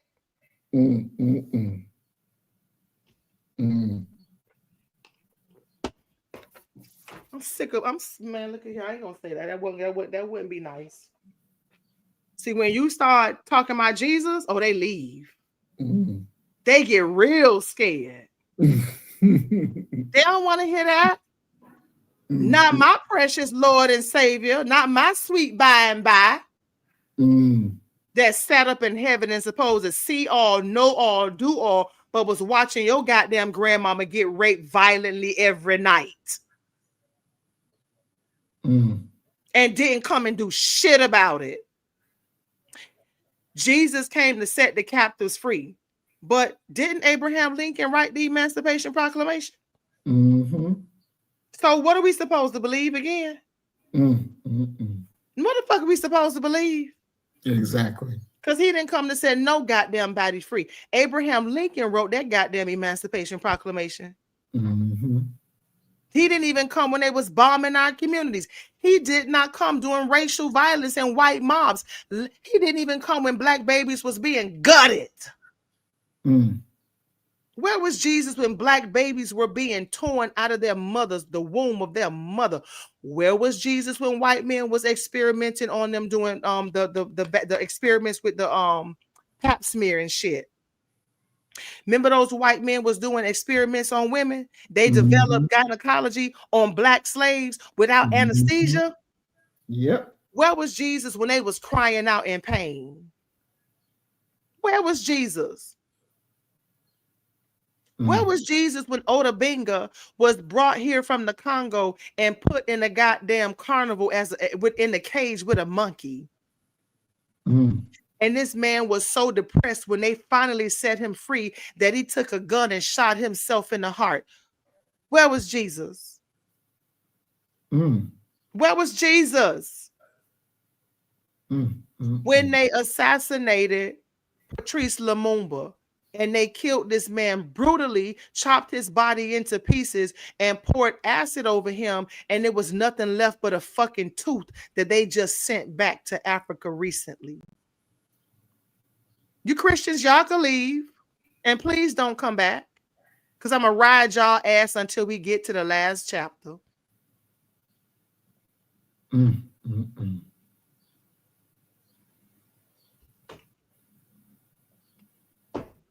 Where we at? That is something else. Let's see. We are. Paragraph 21. America makes it possible to her. Okay, we read that. So it's talking Yeah, about the Holy Trinity. yeah, we're on 27. It was the last one you read. You said Allah, God, in the person of Master Farad Muhammad, to whom praises are due forever, said Oh, okay. to me that there is nothing that you can do to her in the way of evil that could match the evil that she has already done to us. Can't do it. My God. Emmett Till, Mm, mm, mm, taken out of his uncle's house in the wee hours of the morning, mm, brutally murdered, mm, tongue snatched out, shot in the head, and drowned. Where was Jesus? mm. There's nothing we can do to compare to the horrific atrocities that America has committed against our people. That was heavy for Master Farad Muhammad to say that. Exactly. That's And very. and then people got to realize, because you got some people that don't understand because okay, so if we are gods, if we are divine expressions of the all, if God is in us and we are in God and we are one, so doesn't that make Master Farad Muhammad a god? It sure does. If you were God, why the fuck Master Farad Muhammad? We don't worship him. We honor him. Right. We venerate him for bringing knowledge to Elijah Muhammad to wake people up. Mm-hmm. Can you imagine if Master Farad Muhammad did not come to Elijah Muhammad and Elijah Muhammad did not teach the Nation of Islam? Can you imagine where we would be? Look here, I don't even want to imagine that. I don't even want to imagine that. My God. He came, Elijah Muhammad, the Nation of Islam always say he came in the person of Master Farad Muhammad. Mm-hmm. God came and presented himself through Elijah Muhammad. That is not worshiping Master Farad Muhammad. He was a man. Yeah. And you got people who always looking at other people's imperfections like they perfect. Who is perfect among us? Mm-hmm. Who is perfect among us? Because you have a lot of black men who think that they're going to change black people's condition sitting behind a fucking computer screen in their goddamn kitchen. Never gonna happen. Don't fucking take me there. You sitting in your fucking kitchen thinking that you're going to change the condition of black men and women in America. And you done ran your ass out the country. You done ran your ass the fuck out the country, but you gonna change the condition of us that still live here behind your goddamn computer screen in a foreign country. And we supposed to take you seriously? Ain't no way. Ain't no way. You learn to eat the meat and spit out the bones. Because ain't none of us perfect. None of us know not one. Exactly. So this is why the Revelator calls the people of modern Babylon beasts. For they live the kind of life of wild beasts. They live like animals. You gotta be an animal to snatch a black man off the street. You hunting. That's right. Let's go hunting. And you pick a nigga. Just pick a nigga. Just pick any nigga. Any nigga will do. Pick a nigga. And put gasoline in your car and drive miles to pour it on a human being and strike a match and watch him burn. That's less than an animal. They have no mercy for themselves or for anyone else. No. They are made merciless, although there are a few who will believe and escape the doom of her brothers. This is their reward. just by faith.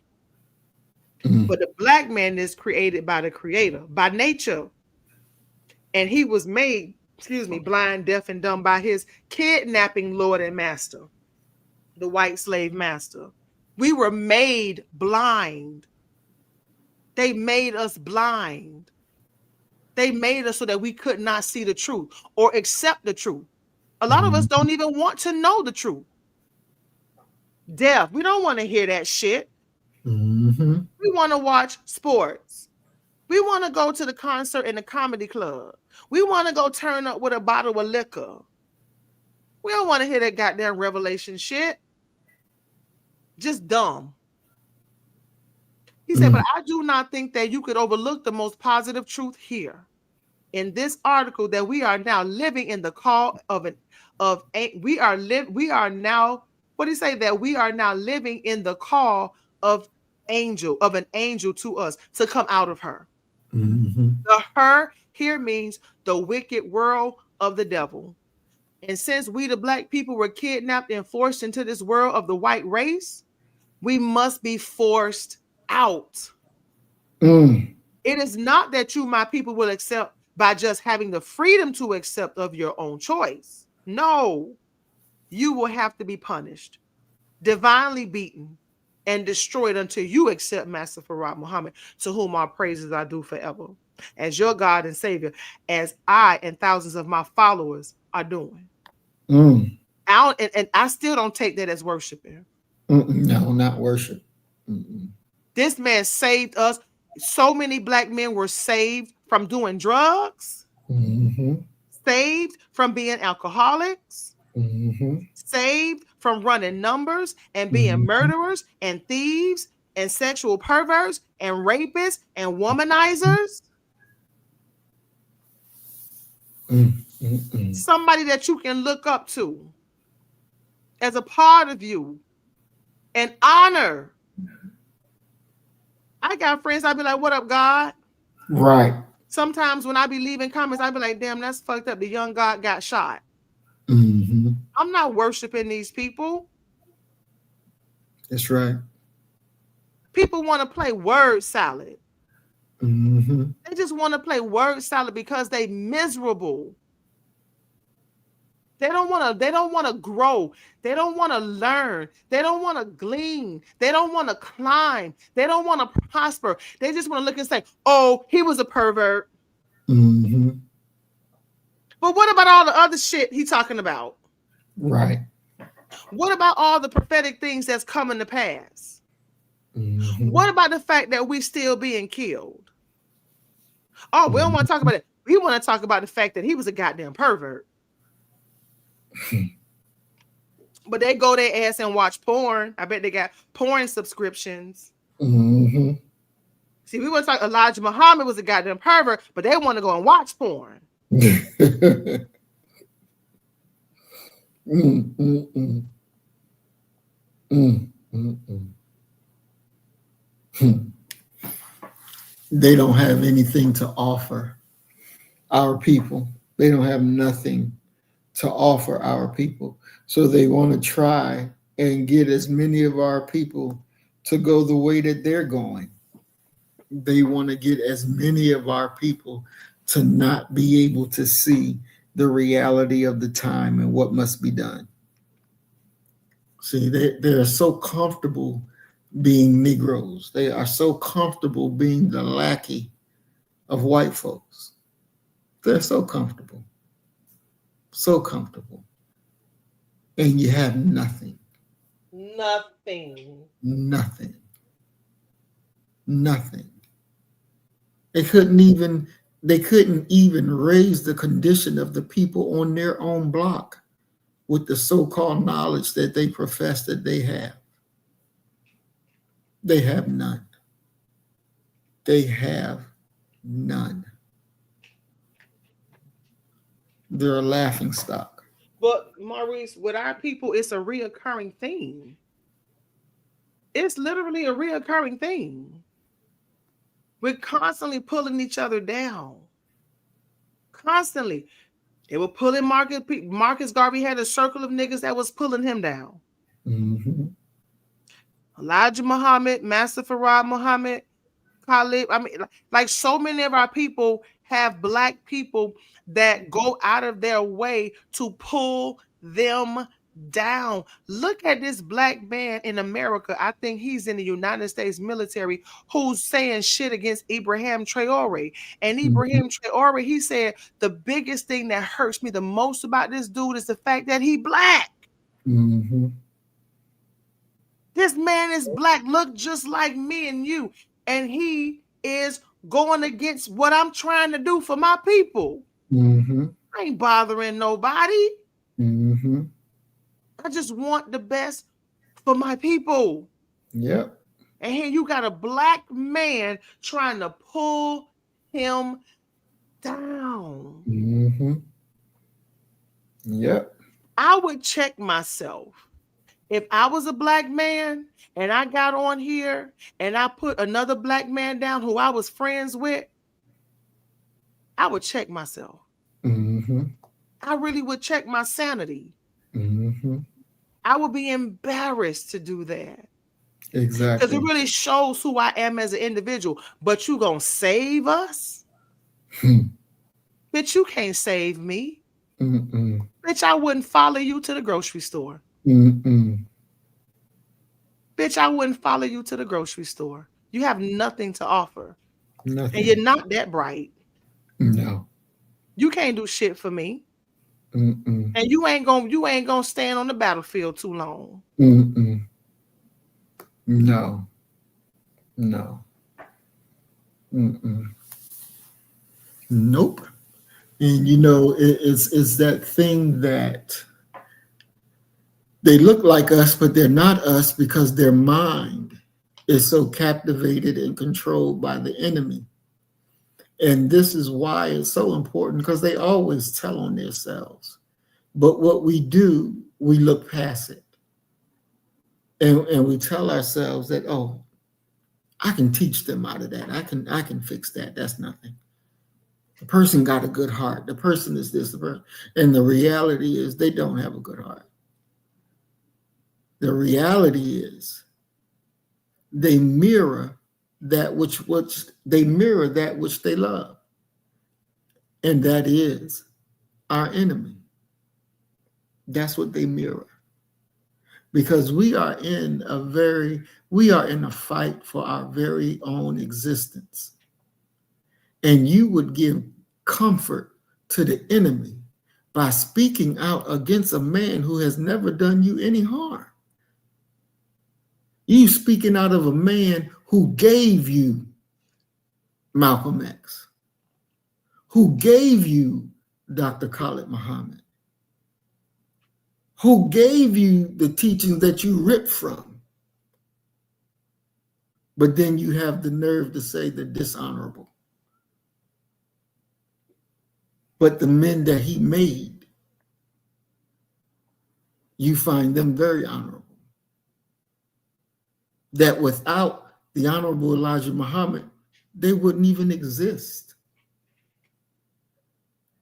They would still be the people walking around with the white man's name and going the white man's way if it was not for the Honorable Elijah Muhammad. He made leaders like no one else. And that they were accepted, not just here in America, but they were accepted all over the world. I've seen the World Friendship Tour of my Honorable Minister Louis Farrakhan. And when you see how they treat him and bow to him, but you have a nerve to be disrespectful. See, and this is the thing, and people have, said this about me before that, you're a zealot. And that's true. I am. I am that because I believe in these teachings and I know what they can do. And if your mouth, the things you got coming out your mouth means that our people will not listen to the Honorable Minister Louis Farrakhan or the Honorable Elijah Muhammad, that they will turn their head away because of something that you said, I personally believe that you should lose your life. That's my personal. Because this is how important the teachings are. I would have never even looked at the road that I'm on. And I sit back and think about some of the things that I have done based on the teachings that I believe in, and made certain movements that others wouldn't even thought of making. You know, I was so honored when I was at Doc's wedding, and one sister, they treated me, not one sister, but they treated me like I was a famous person, you know. And to be able to hear them say, you know, I'm honored to meet you, Brother Muhammad. One sister in her 80s, she was 84 years old. She is 84 years old. And she told me I motivate her. I motivate her. Mind blowing. Mind blowing.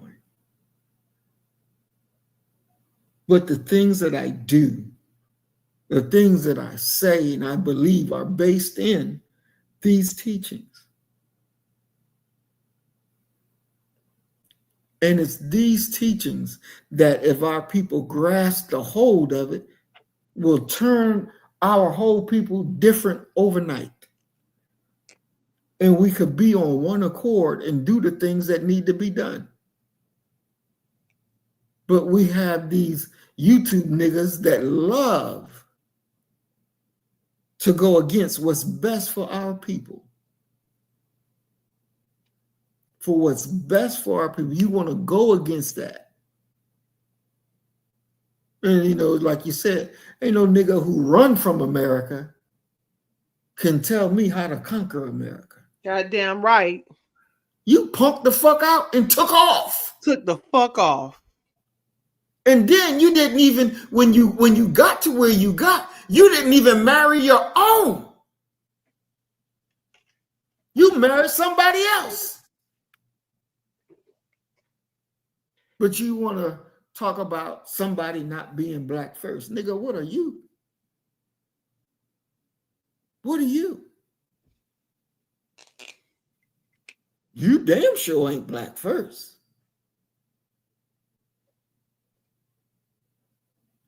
See, because you wouldn't have ran from where your people are to somebody else's people and then take care of them like you really doing something. You ain't worth a damn. With a government administration that's full of Caucasians that teach you to hate black people. Exactly. They teach their people, goddamn fucking Europeans sit in the seat of government administration through history have taught the people to hate taught black people to hate black people. Mm-hmm. But you gonna save niggas here in America. And you got motherfuckers that's right across your own border that you hate. Mm-hmm. And you got a small ass government of crackers telling you to hate niggas, but you gonna save niggas that's across the fucking water. Mm-hmm. See, that's the stupid shit with religion. Religion make you think the most dumbest the shit is possible. Mm. You got motherfucking niggas right there across the border that you can gang up with and slaughter this very small group of Europeans, but you don't want to do that. You hate your brothers and your sisters, but you gonna save niggas across the ocean from fucking YouTube. Bitch, you can't save me. You can't save me. But that's one thing you can't do. Because I'm going to tell you, like I told my fiance when he tried to put his hands on me, I say, bitch, I'll kill you and me. That nigga tried to put his hands on me when we was on I-10 doing 85. I say, bitch, go ahead. I'll flip this fucking car over and both of us will die. He put his hand back slowly on that goddamn steering wheel. Don't fucking play with me. I'll kill me and you. Play with me. I'm like Malcolm, I'm already dead. Exactly. I died a long time ago. When I woke up and denounced Christianity, that is the day I died. I don't enjoy being here. And let me tell you something. That's a crazy motherfucker. I don't enjoy being here. It's a burden for me. So don't think you can come to my rescue from across no goddamn ocean, because you cannot. Be the revolutionary on that soil. Be the Ibrahim Traore over there, goddammit. Because Ibrahim Traore is not hiding behind YouTube. Exactly. He out there with pistols and security shaking shit up and making shit happen, while a lot of these niggas on YouTube is worried about who the fuck is a pervert and who is not.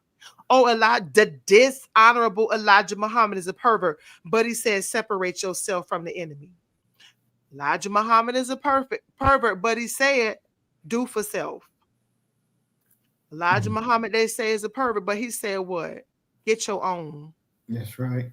Defend yourself. You have a right to defend yourself.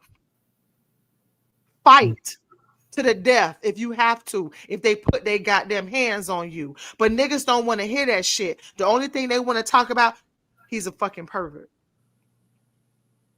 I have no respect for a man like that. None. Because what you're doing is you're pulling people away from what we need to do, and that is unite. That's right.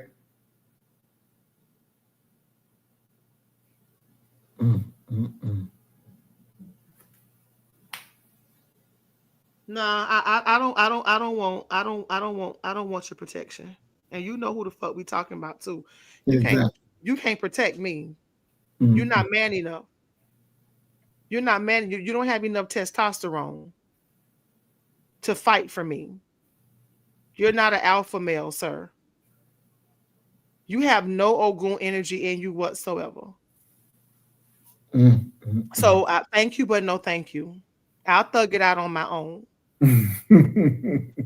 I'll thug it out on my own. Maurice already know what I'm coming with. I'll be all right. I'll be all right. God damn it. What the fuck we at? Let's see. We are. I think we're on 30, paragraph 30, I believe. I know I'm making a lot of people mad tonight, and I don't care. I don't care no more. I really don't care. I'm just ready to go back into my shell after this and do what I need to do to save myself, because I feel like that's what it's really getting down to. We're gonna have to save ourselves. We no savior coming for us, and no united front of Black people is going to be there to help us fight. We really gonna have to get down and dirty, and just trust God to save us individually. That's how I feel, because it's too much disunity. And like Elijah Muhammad said, it's millions of us, and we can do everything but unite. We can do everything but unite. He says, so do not think that the 144,000 prophesied of are the only ones who will be saved. The 144,000 refers to the first converts, the first ripe fruits to God, and his messenger, the ripe fruit, the first ripe fruits of God and the Lamb. Let me say that again. He said the 144,000 refers to the first converts, the first ripe fruits to God and his messenger, the first ripe fruits of God and the Lamb. Another prophecy warns us that Babylon is falling, never to rise again. In this warning, it teaches you that the country and people of modern Babylon will become like the people and city of ancient Babylon that was destroyed and has not risen up a people or a city since its destruction. I warn you, my black brother and black sister, that unless you believe in Almighty God, Allah, Master Farad Muhammad, as I do, and receive the name of the holy and perfect God, you will never see the hereafter. The Bible warns you and me that on the final destruction of the wicked, Allah will say to the angel that he has to usher in the judgment to bring his people to him, everyone that is called by his name. For he gives his people his name so that he may save them, so that they may be the servant of Allah as they were the servant of the white slave master. As long as you are in the name of the white slave master, you belong to the white slave master. And regardless to what you believe, and regardless to how mighty you think you are, you will not be accepted by the black people and the God of our black people if you have the name of white people and if you are in the religion called Christianity now. I know some people in the Nation of Islam who have not officially changed their name. On the job, they have the name of the slave, quote unquote, slave master. But when they go to the mosque or on social media, they'll have Muhammad. Can you speak on Mm, yes. If they were given the name Muhammad, then that is the name that they should be going by 24/7. So just like me, Minister Farrakhan gave me the name Muhammad, and I've been going by it 24/7 since he gave it to me. but have you changed it legally? Yeah, my name has changed, and it didn't cost me a dime. See, I know people who have not changed it legally in the Nation of Islam, and I wonder about that. And I have to say this. I do understand the logic of us. See, and during the time of Elijah Muhammad, even though lynching is still going on right now, lynching was more frequent during his lifetime. Would you agree? Say that one more time. During the lifetime of Elijah Muhammad, lynching was more frequent than it Yeah. is today. Yes. And so here you have this leader, even though he's Muslim, you have Christians who will not gravitate towards him because Elijah Muhammad said several times, "Come follow me." Mm-hmm. I guarantee you they're not going to touch your wife. They're not going to Mm-hmm. touch your son. They're not going to touch your husband. They're not going to Mm-hmm. touch a goddamn hair on your head. Come over here and follow me. Trust and believe. You got an army behind you because they're going to be playing with fire. Mm-hmm. And you got black people who seeing people hang from trees, houses burned down, bombs under the church, bombs under the house, and they still would not unite with the Nation of Islam and at least assume the name because there is strength in numbers. Exactly. You even said in the last study that you knew of a man who didn't necessarily agree with the religion itself. He didn't really gravitate 100% towards it, but what he gravitated towards was the unity that it brought. Mm-hmm. That makes sense to me. Can you Mm-hmm. imagine if you had 100 million black people in America and all of us identify as Muhammad? Exactly. The power that goes along with that. Mm-hmm. But when they kill a Smith, the Taylors don't they ain't moved by that. Exactly. When they kill a goddamn Benjamin, the Jeffersons ain't moved by that. Mm-mm. But if all of us was a Muhammad simply for unity purposes, oh, you done fucked up now. Mm-hmm. You done fucked up now. Exactly. We're gonna have to get in that ass because you touch one, you done touch all. Black Exactly. people don't understand that. Mm-mm. That's Mm. game. White people do it all the time. All the time. That's They right. benefit from saying, I ain't Jewish. And I'm thinking to myself, I don't give a fuck. Mm-hmm. I still cuss your ass out same way.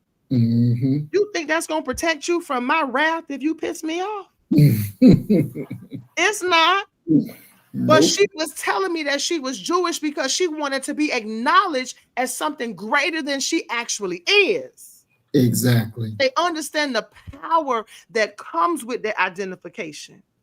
Mm, mm, mm. But black people cannot do that. Mm-hmm. They can't get on board with that type of game.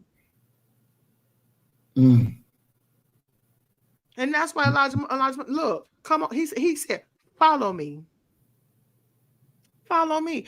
And mm. I found a video where Elijah Muhammad said, he said, after all that shit I taught Malcolm, I can't believe he went over back there to the white people. He said, but you know, leave him alone. Allah take care of him. And he was Ex- laughing. exactly. Elijah Muhammad was laughing. He said, I cannot believe Mm-hmm. Malcolm took his ass over there to the white man after all the shit that I taught him. He said, but you know what? Leave him alone. Allah gonna take care of him. Exactly. Exactly. Mm-hmm. So the fall of America is not going on. Mm-hmm. She falling.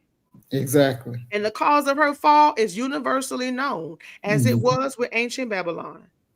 The fall of ancient Babylon was known. The great prophet Daniel, the mouth speak of God, was in her midst, and his people, the Jews, were enslaved. In ancient Babylon, according to history, during the reign of Nebuchadnezzar and Belshazzar, the Jews suffered under the ruthless law of these two kings against the Jewish God, religion, and people. These two rulers of ancient Babylon disrespected everything regarding the sacred religion and worship of Jehovah by the Jews. They took Jerusalem and captured the nobles of Israel. They raided and sacked the city and the Jews' house of worship.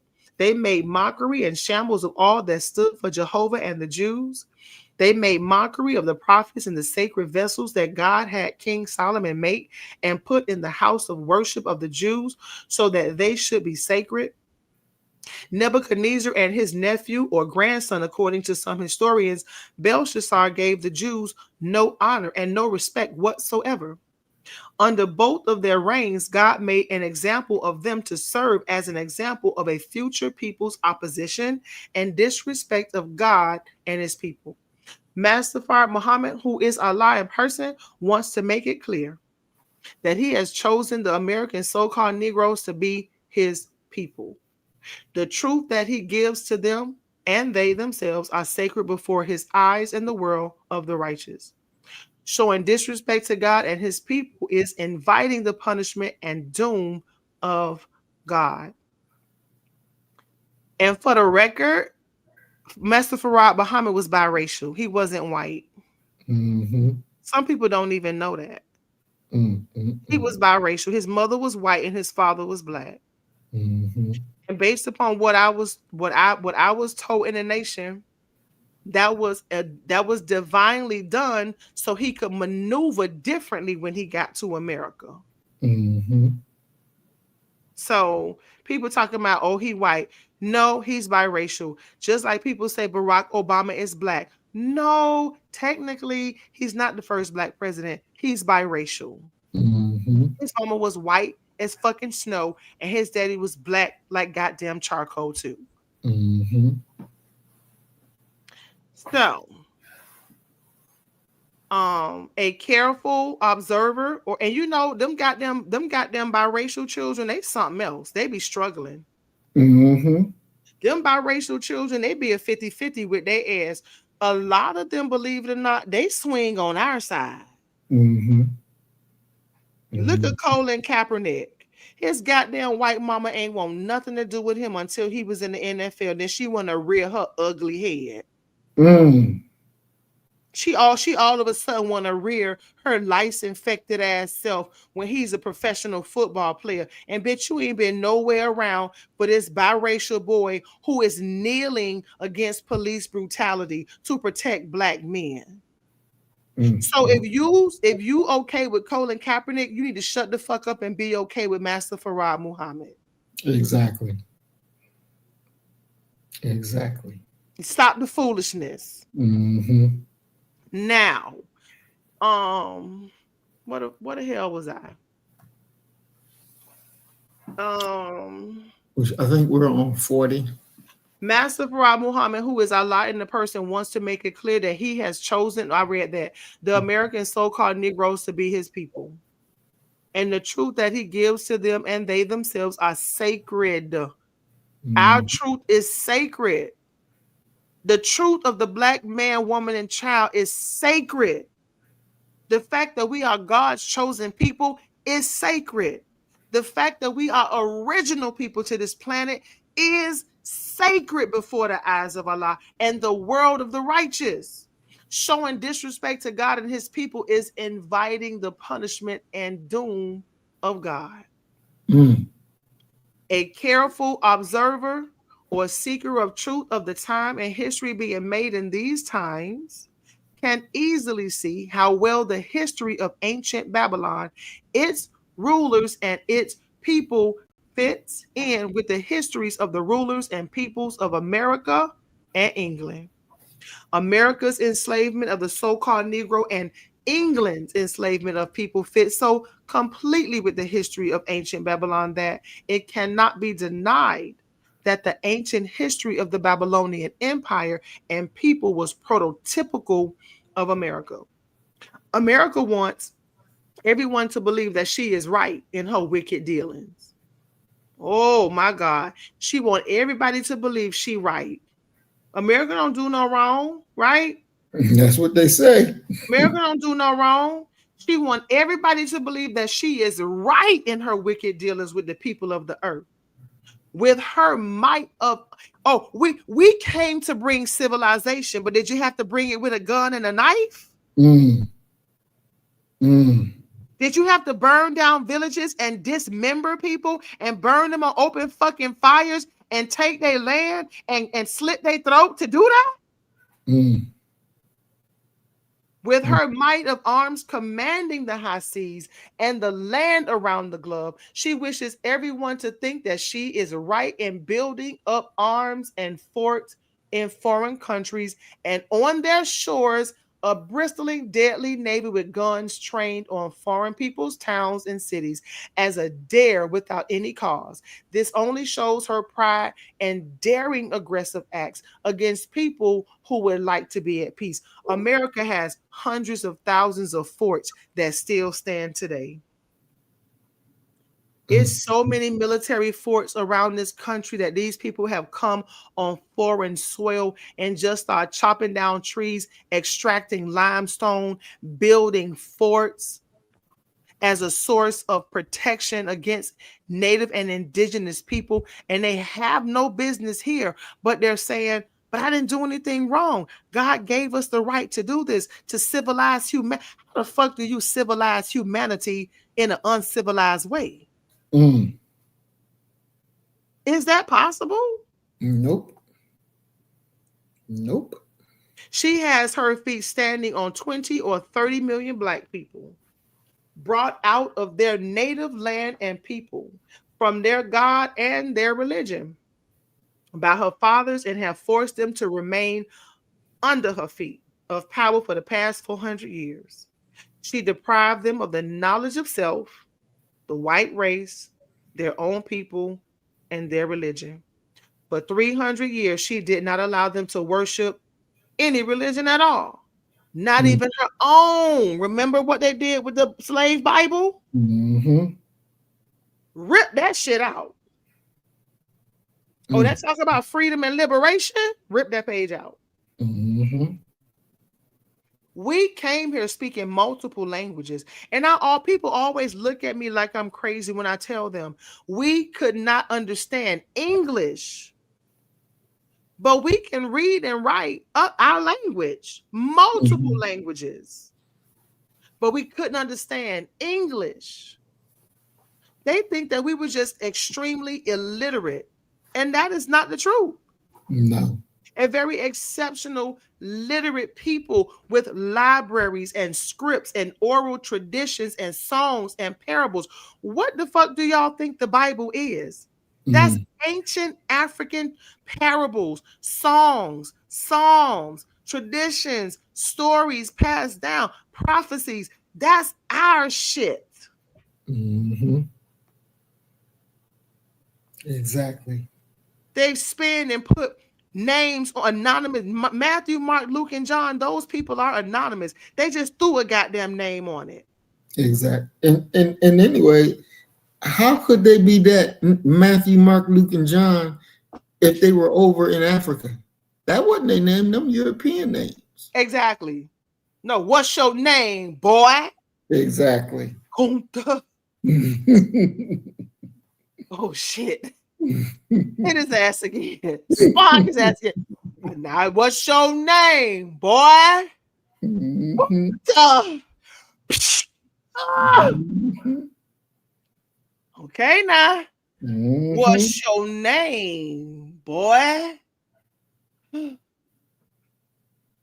Toby. Mhm. Toby. Do you know that? Do you know that Booker T. Washington, when he was set free, he walked 500 miles to get to school. And sitting in the classroom, the teacher was going around the room asking the people their names, and he only had but one. And so when the teacher got to him, he made up his middle name and his last name on the wink of a dime. Mm. He only had the first name Booker. And so when the teacher got to him, he said, Taliaferro Washington. Mm, mm, He just mm, made up something and it stuck with it. mm, And you know what's so crazy today? I got to tell you, I'm going somewhere in a few days. mhm, Maybe in the next few weeks, I'm gonna go to the gravesite of a black man who was lynched. I don't want to talk too much about it, but he was lynched, and I mhm, found out that one of the president's grandson is also buried in that cemetery that was segregated, but it's still open, and the city owns and operates it. And the one of our president's sons had a name that people in my family have. I was like, mm, God damn. mm, God damn. So I gotta go spit on this grave. mm, mm, mm, mm. I'm gonna go spit right on it. Mm, mm, mm, Yes. Can't wait to get there. mm, mm. Wow. So he says, did I read everything? Now I think we're on our Yeah, he said no religion. He said for 300 years she did not allow them to worship any religion at all, not even her own religion of mhm. Christianity. Because what did America do? She robbed us of our divine rights. Our Exactly. divine. A woman didn't even have any rights to her own body. Mm, mm, mm, And now, with her great show of temptation put before the same slaves and the world at large, she would not be surprised to see and feel the hand of God writing her doom on the wall of her government. We mm, just finished 34 and it's 8:36. So we got to put a foot on it. mhm, The judgment of America. The great dreadful days of the Lord have now come to America, the land and people who worship evil and indecency. Robbery, murder, rape, famine, and deceit are the order of the day in America. If there is anything like a God of righteousness, if there is anything like a God of truth, should not he raise himself up and take his place and put an end to such evil as is now going on in America? People cannot walk the streets of America today without subjecting themselves to robbery, murder, or rape. America is a wicked land. Everyone is against the other. That's so true. mhm, Righteousness, justice, and freedom are despised and fought against, regardless to the clear knowledge of God's hourly punishment and destruction of America by his design plague and storms. But this is as it is written of America in the book of Revelations. In the Bible, they continued their evil way and did blaspheme the God who has power over the plagues. They hated the name of Allah, the great Mahdi. They hated the name of his messenger. But nevertheless, that does not stop the judgment and the destruction of America. People talk shit about Farrakhan, but they don't understand how many doors Farrakhan opened for us. exactly. They don't understand how many countries hold black people harmless. Mm-hmm. Farrakhan has literally let them know, look, those our people are deaf, dumb, and blind. These people have been whitewashed. Mm-hmm. The real enemy is the white man. Mm-hmm. And so he a lot of our lives will be spared. When it comes to terrorism, Mm-hmm. you see oftentimes they don't come to our neighborhood. No. Mm-mm. And that's because of Farrakhan. I Mm-hmm. believe that. Mm-hmm. I've watched a lot. I've watched a lot of documentaries and videos on the travels and conversations of Louis Farrakhan, the countries that he's gone to, the places with the leaders that open arms to him and open doors and respect this man. He has saved millions of black lives here in America. Mm-hmm. And a lot of people don't know that or understand that. And you Yes, can, it for me, does. you can only respect that. Exactly. Being a being like a protective shield for us. That's right. So when other countries unleash the dragon, they may have some leniency on Black America. Mm. But we don't want to hear that because all we want to talk about is Elijah Muhammad being a fucking pervert. Right. Mm. Mm-mm. Dumb asses. Mm-hmm. Look at the wicked devils in Alabama. They are against us while we are trying to be at peace. Mm. We just trying to be at peace with them, but there's no peace in them. We Right. have done nothing to them. And they are against us just because of the idea that we are Muslims and black people. The white man has had his way of ruling the black people for so long that he thinks that he still has the power to do so, while in reality, the white man has come to the end of his time of power to rule the black people. Mm-hmm.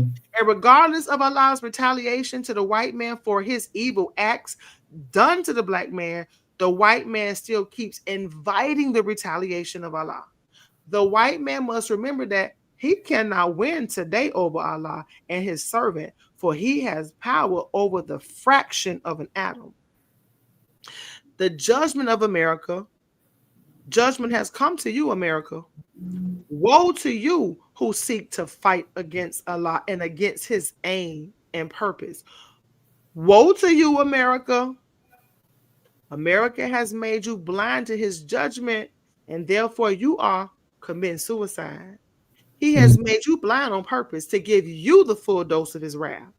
For when a Mm-hmm. man does not know the danger of fire, then he can fall headlong into it. And America has mistreated the black man for 400 years, and she does not think that there is ever a God who will accept her black slave and return on her head the injustice done to her black slave. They don't think that there's a, they don't believe in the concept of eye for an eye and a tooth for a tooth. Mm-hmm. They don't believe, they don't believe that the last gonna be first and the first gonna be last. Mm-hmm. They don't believe that there's an expiration date on their injustice. Do Mm-hmm. you know that the weather service has put out an alert that the heat index is going to be so severe that white people are going to have to stay in the house for a few weeks, if not a month? Mm. Don't bring y'all ass outside. It's going to be too hot, because within 10 minutes, your fucking skin is going to start to burn. Mm. Oh, yes. Mm. Mm. Within 10 minutes, their skin is going to start to burn and fall off. We see, you know, one thing we have to understand, that they show us what's going to happen in movies. And I always think about the Will Smith movie, I Am Legend. Remember, and we have to look at I Am Legend prophetic, just like we do the Bible. Not Mm-hmm. necessarily literal, but we have to look at it prophetic. In the movie I Am Legend, remember, there was a disease that got loose. Right. Mm-hmm. And people got infected and they turned into zombies. Mm-hmm. If you notice, the zombies, they could not come out during the day Right. when the sun was out.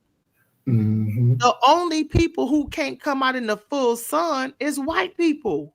Mm-hmm. And Will Smith ass just walking around. He just Yep. walking around town, unaffected by the sun. And when the goddamn zombies try to come out in the sun, what happened? Mm-hmm. They die. Yep. The Mm. heat index is going to be so brutal coming up real soon, and it's been 11.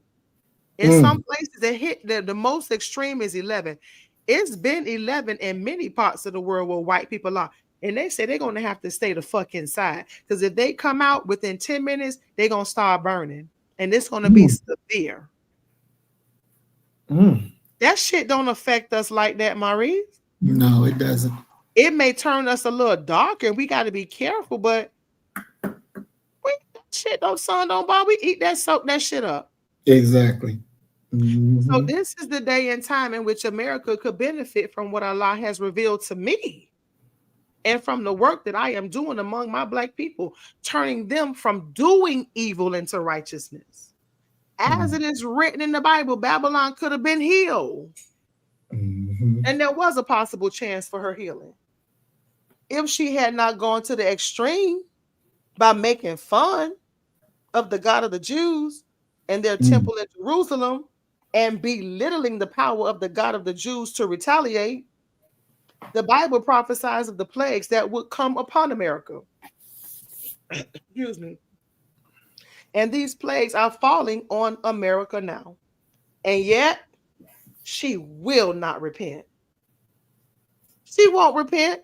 Oh, South Africans are due reparations, but not niggas.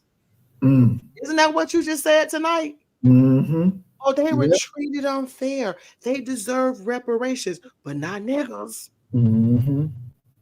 They ain't been lynched. That South them goddamn South African people went over to Sophia town, evicted the black people, and bulldozed their homes. And you know what they said? We want to live. They said, "God damn it, we want to live here. Mm. Mm. We white and we want to live in Sophia town." But excuse me, white man, Sophia town is inhabited by thousands of black people. I don't give a fuck. We want to live there. No problem. Sign the fucking law. Sign that shit into law. Send it to military. Bitch, get your ass out. You evicted. Throw your shit in the street. Bulldoze your house. Clear it out and rebuild it for white people and call them Afrikaners. Mm. Not Africans, but Afrikaners. Just like they don't call themselves Israelites, they call themselves what? Israelis. Mm-hmm. Mm. Mm. And we supposed to be so fucking stupid that we don't see right fucking through it. Exactly. We just not supposed to see it. Mm. Mm. And like I said, the Bible prophesies of the plagues that will come upon America, and these plagues are falling on America right now. And yet, she ain't gonna repent. For America continues to do what? Kill and Mm-hmm. deprive the black once slave of righteousness and justice. They say Derek Chauvin is about to be released. They say Trump may pardon his ass and get him out. But well, I don't know how they, even if they pardon him on the federal level, somebody, the governor, would have to pardon him on the state level. So if he get out of federal, he still got to go to state, just like our brother who Trump pardoned the other day. What's his name? The quote unquote gang leader. Larry Hoover. Larry Hoover, right. Yeah. So he was pardoned, and they immediately put his ass in state pen. They took him from the feds and put him down in the state. And the only way for him to get out of the state pen is to be given a pardon from the governor. You think they'll do it? No, I don't think so. That would really shock me if the governor decided to do that. I don't see it happening. And you see, Trump just pardoned NBA YoungBoy crackhead ass. Mm-hmm. Straight crackhead. Yep. Yep. Mm-mm-mm.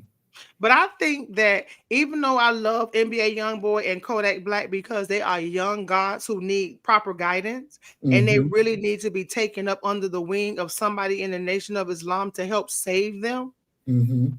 I believe that they were pardoned because their handlers are Mm-hmm. somebody white who's losing a lot of money by them being in prison. There you got it right there. And I do believe that whoever is handling NBA YoungBoy and Kodak Black was like, look, you got to get them boys out because I'm losing millions. Mm-hmm. They got to get out and go back to making music that is degenerate Mm-hmm. so I can make my millions. Mm-hmm. There it is. That shit is all political and backed by dollars. Mm-hmm. Because Trump don't Exactly. give no fucks about no Kodak or no NBA YoungBoy.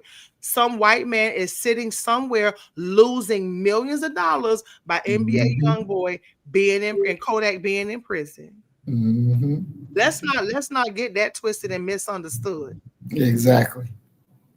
Exactly. Mm-hmm. So he says that even though the black slaves want to go from Africa, she wants to hold on to him, and America does not want to let her black once slave go. America holds the black once slave for a prey. Mm-hmm. Woe to America, her day has arrived. She would not heed the warning. I begged her to let us be separated from her on a little territory and a state to ourselves, and to let us be responsible for our own survival, only to get out from under her injustice. But she refused. And so it was with Pharaoh in the time of Moses. God went down to Egypt to make Israel and her enemies, the Egyptians, an example for a future people, so that this may serve as a sign of what we see going on in America today. And that's true.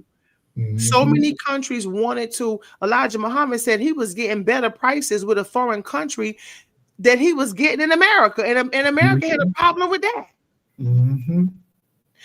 There's no reason for us to, like, really, if we can do wholesale. Like, you know what's so crazy is that you got people that go to China and India to get wholesale prices on weave, right? But not Right. to get wholesale prices on supplies that we so desperately need.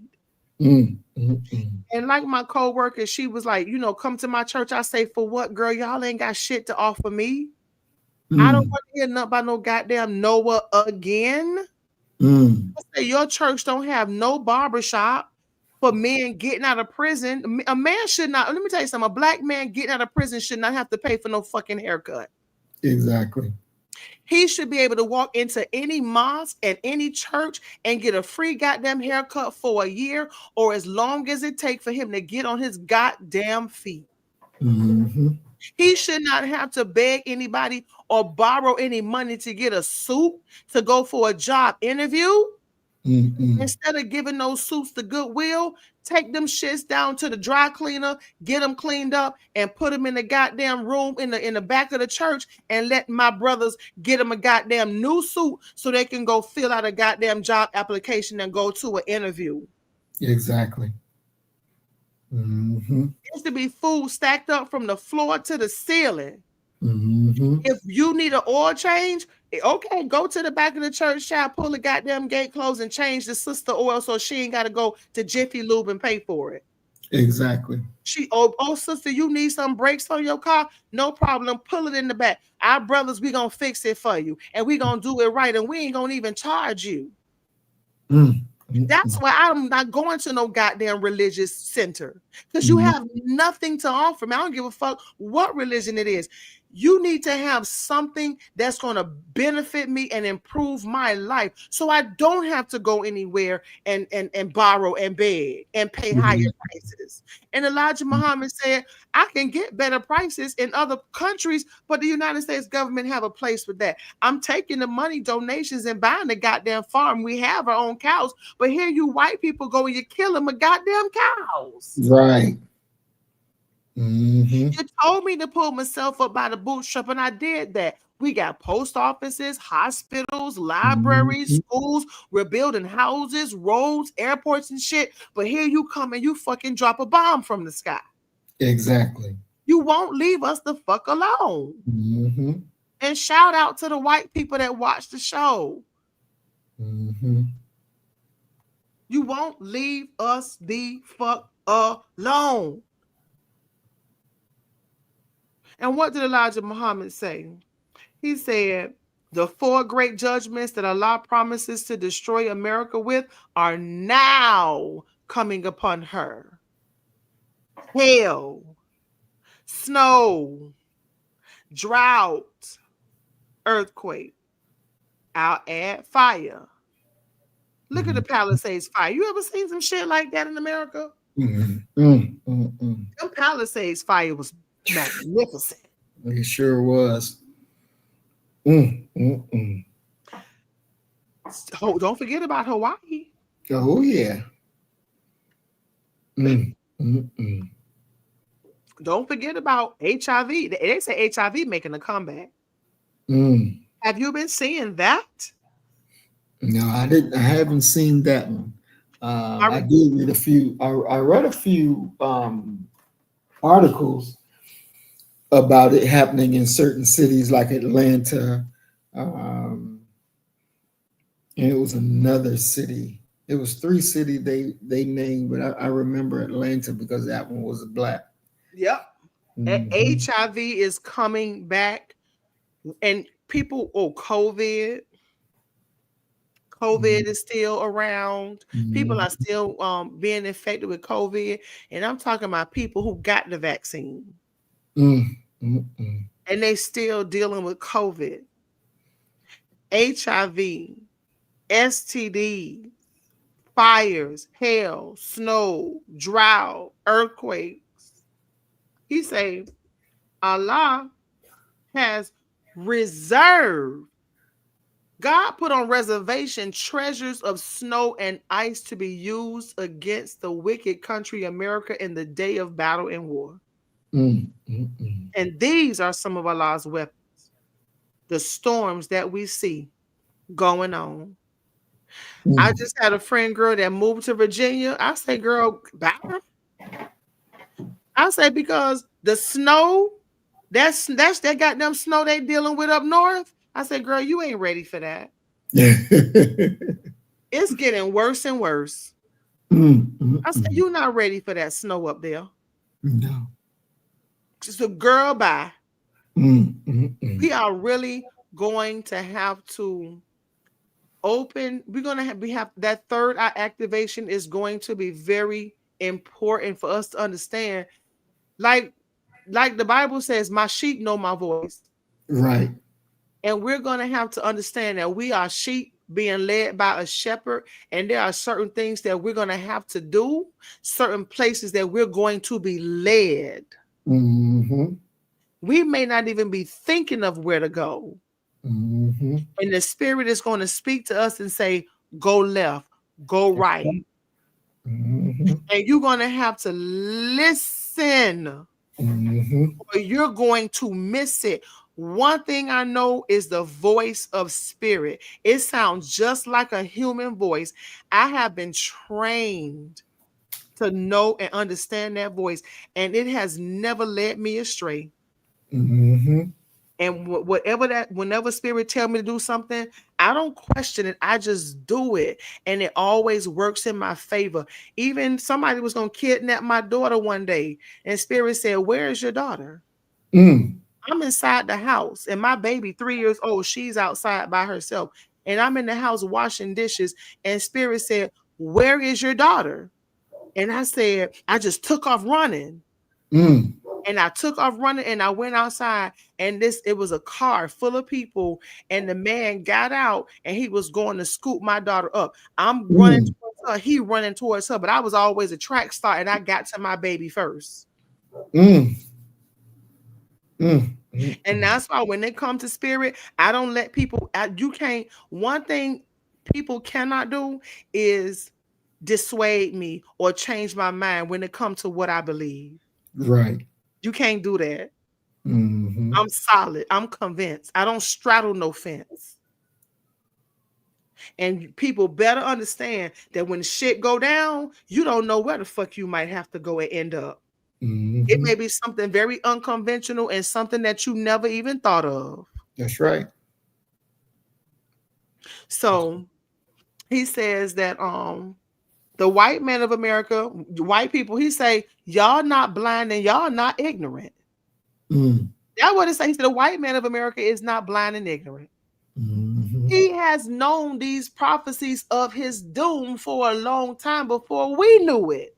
He said, y'all knew y'all was doomed before the damn nation of Islam knew it. Exactly. For the white man translated the Bible and he knows what he put in his translation of that which was written. That's why you got so many versions of the Bible. Because all y'all white people, you got your own version. You see how many versions of the Bible? King James version, the new Living Word everybody got a goddamn version of the Bible. Why do we need to write a Bible? Exactly. In the beginning, there was black people. Exactly. In the beginning, there was nothing but black people. Wasn't no damn white people. Nope. How about if we write our own goddamn version? Exactly. So, the judgment of America, all love and respect of the wicked has gone from them. They do not love each other nor respect each other. They have pulled off their clothes and disgraced themselves. The porn industry didn't come from Black America.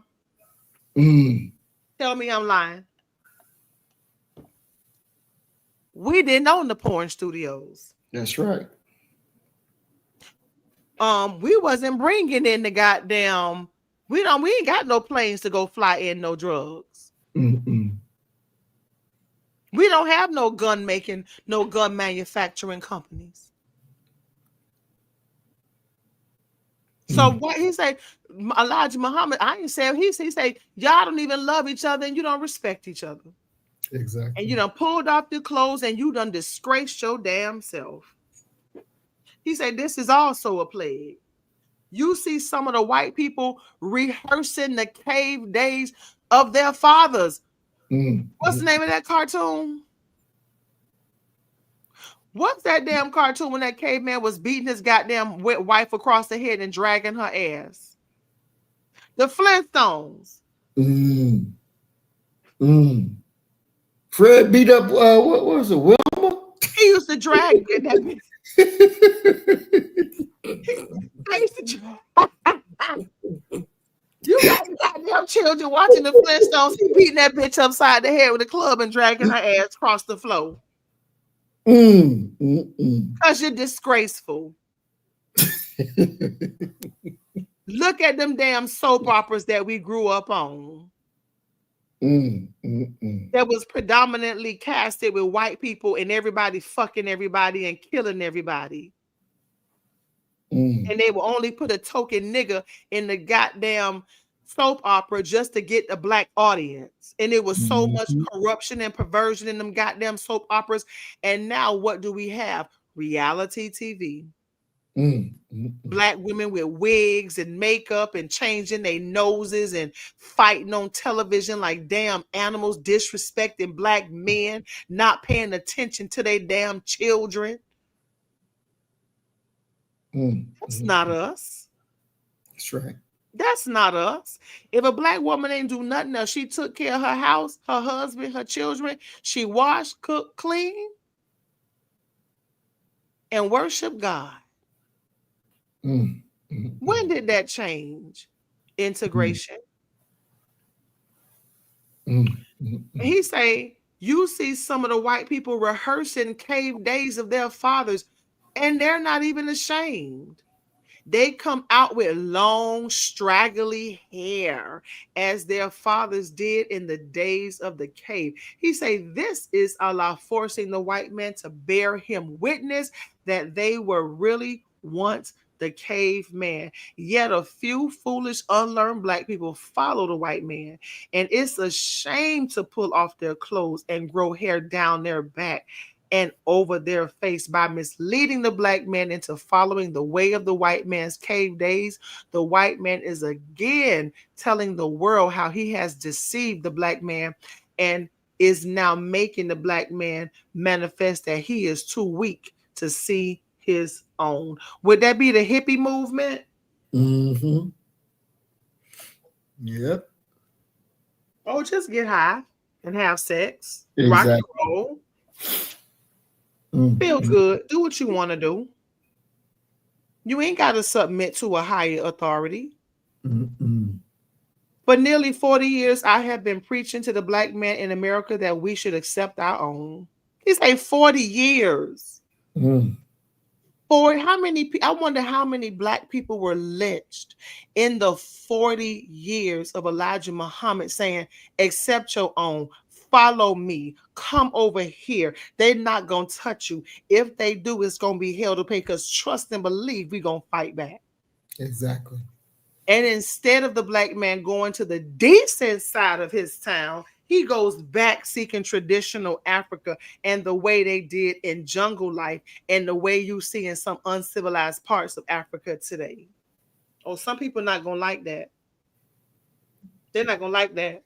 And they are Mm-hmm. not using, he said, they're not even using barbers' shears and razors to keep themselves looking dignified as a civilized people should look. The black man in America accepts the jungle life, thinking that they would get the love of black Africa. Mm. Yeah, I just saw a lady today. She was saying when she went to Ghana, they had a whole neighborhood set up for African Americans. She said, Mm. "Why the hell you putting us in this neighborhood, separating us from the Ghanaians?" She said, "Y'all worse than the damn white people in America." Mm. Black brother and black sister wearing savage dress and hairstyles will not get you the love of Africa. The Mm. dignified people of Africa are either Muslim or educated Christians. But Africa today does not want Christianity. Now they do. He said, Mm. "But do not think that you will get a home in Africa after this war if you are Christian. To get a home in Africa after the war, you're going to have to be Muslim." What is Ibrahim Traore? Muslim. That's double trouble for America. Mm-hmm. Not Yep. the fact that the brother is black, but he's a black Muslim. Muslim. Yep. The judgment of America, she is made manifest. As it is written in the Bible, she is a cage of every unclean and hateful bird, every unclean and hateful human being. America, America, your day has come for the evil done to your black slave. America, you cannot repay that evil with another evil of trying to tempt the black slave by offering them your white woman. Mm. Didn't you say somebody said in the last day, it was somebody Yep. on your channel, they say in the last day, one of their weapons was the white Mm-hmm. woman. That's right. We see, man, I love Muhammad Ali. Muhammad Ali say, and I'm paraphrasing, he said, "We see what the white women do with the dog." He said, "So we ain't getting nothing that the dog ain't getting." Can you imagine somebody in the Nation of Islam showing Muhammad Ali a goddamn video of a white woman having sex with a dog, and he get on fucking national television doing an interview saying to white America, um, "We ain't getting nothing the dog ain't getting." Basically, he was saying, "Y'all white women have sex with dog. What the fuck you talking about? Why would I want her? The dog get Exactly. that." Exactly. They Mm-mm-mm. have groups. They have secret groups where white women who are married engage with dogs. Mm. Dogs. Have Mm-mm-mm. sex with dogs. Mm-hmm. He say so. He say, "America, you can't repay that evil with another evil." He say, tempting black people by offering a white woman. He say that's another evil. Mm-hmm. That's evil. Mm-hmm. He said that does not help you in this day, but it does condemn you as being a double crosser, that you will even offer your black one slave, your girls and women, to do with them as they please if they would just follow you. Mm, mm, mm, mm. Oh, you can have her, but the dog got her. Exactly. What am I Mm, gonna do with her? She preferred to be with a dog. that's right. They had one social media influencer having sex with her goddamn chihuahua What? recently, and she posted the video to YouTube. What? And Oh my God. they put her ass in handcuffs. Mm, mm, mm, Let me see, can I find her? She mm, having sex with a goddamn chihuahua. mm, I think it was a chihuahua. And I mean, she's just going in having sex with the damn dog. And Maurice, they handcuffed her ass. wow. Oh, yes. Mm, mm, mm. I'm not even gonna show this video because it's too graphic. Um, I remember when I was in college. I remember when I was in college. Oh my God. You know, Maurice, I always been a good girl. Mm, I know I don't sound like a good girl. I know I sound very quote unquote ratchet, as some people would say. I know I do. But guess what? When I've always been a good girl. And when I was in college, I always took the lesson so seriously that I used to sit close by the professors because I'm always the one that's taking notes, right? right. And so I'm sitting in the goddamn classroom doing my master's degree one day, and the damn black people, they come sit by me. And so all of a sudden, they on their damn computer watching white girls have sex with dogs.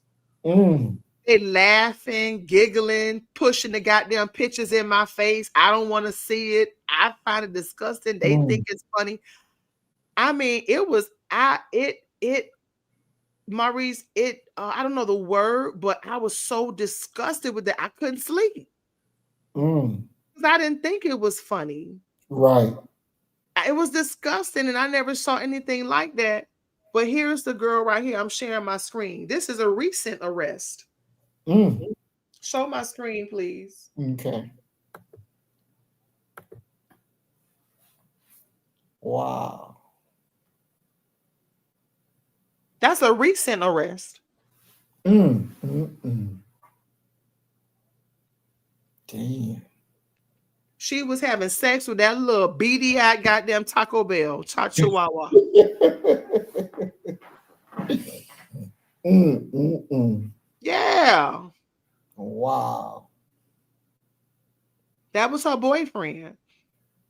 Mm, mm, mm. Anytime I see a white woman with a Great Dane or like those big police ass dogs, I'd be like, Mm, that's her boyfriend. mm, mm, mm. Anytime I see a white woman with a big dog, especially, I'd be like, that's her boyfriend. Mm. Because they have Wow. a large underground, there's a very large secret, well, it's not so much of a secret, but an underground group of white women who engage in sex with dogs. And a lot of them are married, and they share, What? oh yeah, they share pictures. They teach each other how to do it, what to do. And sometimes the dogs bite them. Mm. The dog, because they want the dogs to perform fellatio and lick them, and sometimes the dogs will actually bite them. And Ugh. one white woman was saying, "Oh, he did good tonight, but he did bite me a little bit, but he's getting better and better every time." Oh my God. Oh. So Muhammad Ali says, "Shit, we ain't getting nothing the dog ain't getting."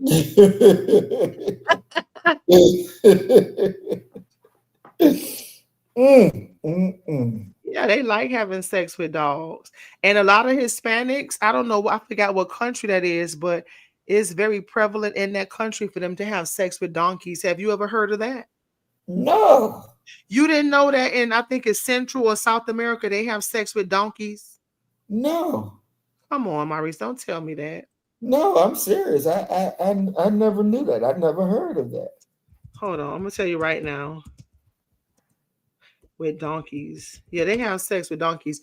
It is um in Colombia. Mm, They have sex with donkeys. I'm not gonna show any of these pictures, mm, but the wives know, the mothers know, mm, and it's just because they say that they don't have, it's something going on with they just have sex with donkeys. mm, mm, mm, And they do it on a regular basis. The little boys do it. They be 10, 11 years old. They had a white man to go over to Colombia and interview them, and they was like, "Oh my God, it feels so good." And the mothers were saying, "Yeah, I know, but he's a boy. Boys will be boys." The husbands will go out and have sex with the donkeys. We're not dealing with we're not dealing with real human beings. We're not dealing with people with a sound mind and a mm, divine spirit of God who are actually civilized. mm, mm, mm, We're dealing with people that have to constantly be civilized and taught right from wrong. mm, mm, mm, And we are taking on their ways, mm, mm, mm. taking on their ways. Mm. That is But crazy. it's in Colombia. They have sex with donkeys. And right here in Mm. America, a lot of these white women have sex with dogs. And if you go to Europe, a lot of white men have sex with orangutans. What? Please tell me you already knew that. No, I didn't know that. Yeah, you can go to hotels and they have orangutans that's tied down with wigs and makeup and shit Oh my God. and have sex with a goddamn orangutan. They have them chained down. Mm, mm. Oh, that is disgusting. It's disgusting.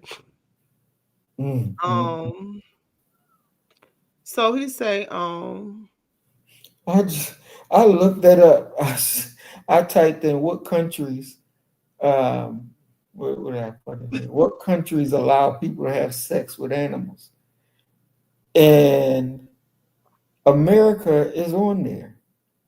zoo, Bestiality is legal in West Virginia. zoophilia, Oh my God. zoophilia. Mm, mm, mm. They had a movie called Zoophilia, you know. No, I didn't know. Yeah, I ain't gonna say watch the movie Zoophilia, but there's a documentary called Zoophilia, and it follows white men who like to have sex with animals. Mm, mm, mm, Animals. mm, mm, mm, mm.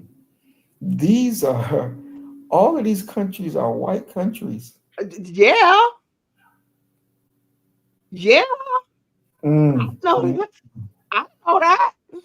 I've been on this mm, shit for at least what 10 going on. I would say going on about a good now. Uh yeah, about 10, 11 years. That's why you know what one of my master teachers he was saying, he said, "You a Buddha." He said, "You are a type of Buddha." He said, because your consciousness and your third eye activation didn't come through a teacher. He said, "You pretty much went through this journey on your own through self discovery and investigation to break the chains of white supremacy over your mind and to free yourself." He said, "So you are considered a Buddha." And I was so happy to hear that because, Maurice, I told you I would put in 10, 15 hours a day of nothing but research. mm, mm, mm, And sometimes I have to force myself to stop, literally. I have to literally force myself to stop researching because I could do this shit 24 hours a day and not get tired. Mm. And yes, it is. Like mass majority is European countries. They engage. You can go right now to Europe and pay to have sex with a fucking monkey. Mm. Mm. Mm. You can go to a restaurant, they'll bring a monkey to your table and they put the monkey in a cage with his head sticking out. And everybody at the table take a wooden mallet or a steel mallet and beat the monkey in the head and kill it. They take it back to the kitchen and gut it, clean it up, and cook it and serve it to you. Oh my God. Mm. Mm. Mm. Go to China and have some dog paw soup. Literally, dog paw soup. Mm. Mm. Mm. Ain't no way. Ain't no fucking way. Mm. He said the judgment of America, Babylon could have been healed, but she was not. America is just beginning to experience sorrow, mourning, grief, and distrust from the anger of God and man. According to both the Holy Quran and the Bible, there will be plenty more of the same. In these two books, one can easily find everything foretold that is happening today. The time will grow so troublesome that, according to the Holy Quran, children will become gray headed. I see that all the time. I know children that's 10, 11 years old with gray hair. What? Oh, yes. You haven't seen that? No. I see children with gray hair all the time, and I just look at them and I smile because I'm like, that's very different for me to see that. I'm starting to see that on a regular basis, children with gray hair. And he Mm. said, children will become gray headed. And according to the Bible, great heart failure will become a disease upon the people who have the anger of God. What? What? Y'all better stop playing with Elijah Muhammad. Mm. Mm. Mm. What was happening with COVID and all these people that was dropping dead from heart attacks? Mhm. Eh, Exactly. Maurice, do you know how many hundreds of thousands of people's heart just stopped after they got the jab juice? Mhm. That's a lot of people. Great Mhm. heart failure is the disease upon the people who have the anger of God. Mm. Why would God Himself be angry at you? Mm. Oh, because you got that Christmas tree in your house. Mhm. Why would the God of the universe be mad at you? Because you won't separate yourself from white people. That's right. Why would God be angry with you? Because you got that Easter dress on and you went for an Easter egg hunt and you just refuse to separate yourself and do for self and buy Mm. black, think black, act black, study, Mm. investigate, love your people, unite with your people, respect black women, protect black women, turn that goddamn TV off, and that nasty ass music, put on some clothes, cover yourself, get your mind together, think with your head and not your penis, and you become the enemy of God. And God is angry with you. Mm. A lot of you motherfuckers went and got that damn jabby juice, and your heart stopped and you dropped dead Mm. because you didn't want to listen to God. That's right. You didn't want to separate yourself. You wanted them $75 your employee was giving you to get that shit. Mm. My Mm. employer tried to give me $250. Didn't I tell you the motherfucker said they'll send me for an all expense trip to fucking Poland? Didn't remember? Mhm. They'll pay for the flight, the Mm. hotel, everything for a whole week if I get the shot. I say, fuck that. I know that's real. Mm-mm. It's a research trip. You like the research. Bitch, I could afford to go to Poland on my own. Right. I see the itinerary that y'all offering me. I could pay for this shit right now Right. and don't get no fucking shot unless Poland say Mhm. it's mandatory and I just stay the fuck out of Poland. Exactly. That But part. you, they already enticed me with 250. I said no. What about a trip to Poland? No, no. Mm, mm, mm. I'm okay. Mm. Oh, I'm Mm. okay. Mm. Ain't no way. Enemy of God. Goddamn heart failure. Mm. They can't say Elijah Muhammad was not a prophet. Mm. Mm. Mm. Great heart failure will become a disease upon the people who have the anger of God. Mm. What did the Nation of Islam say with that shit? They say don't take that shit. Mm-hmm. That's what he said. They have a phenomenal research team. Oh yes. The Nation of Islam has a phenomenal research team. It is undeniable. Mm-hmm.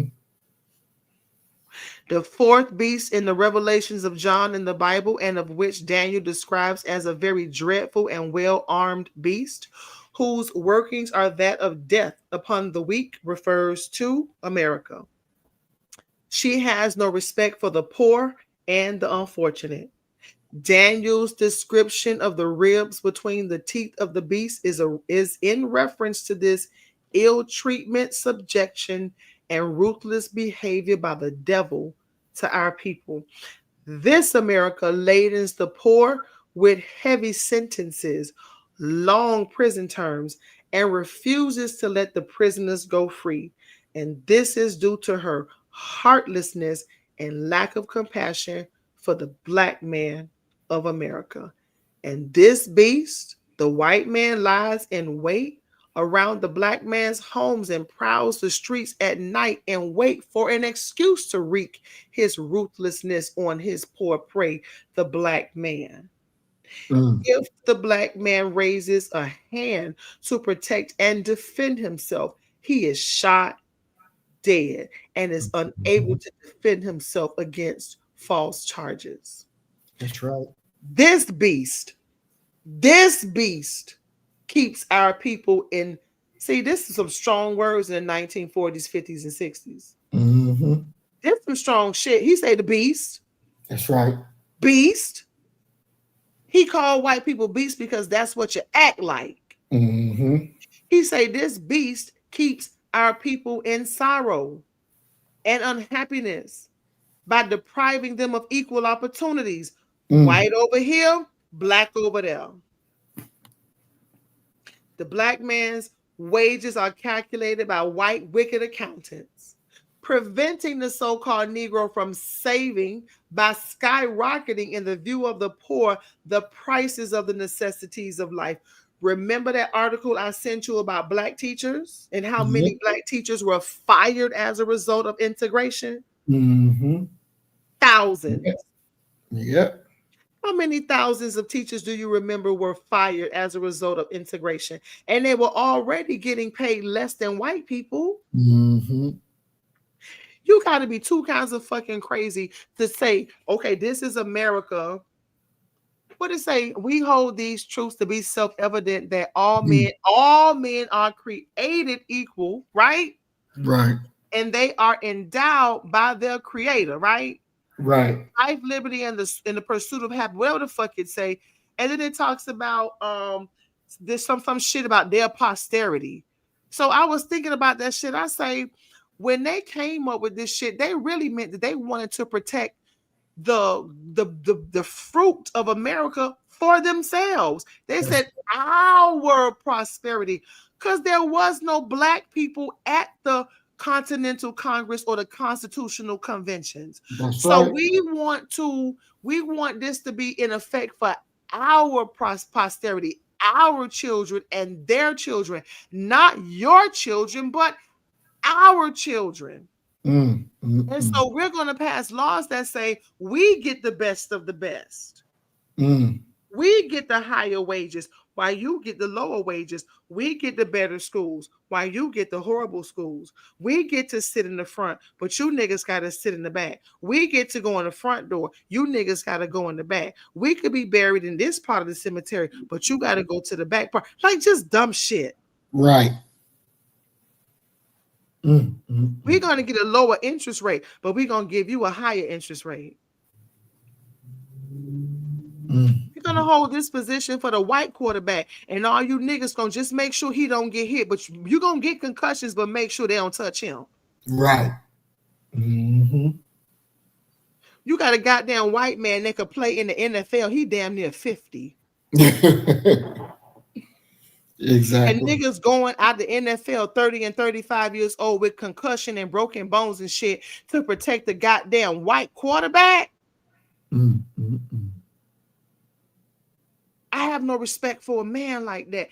And he said they prevent the so-called Negro from saving by skyrocketing the prices of the necessities of life. That's right.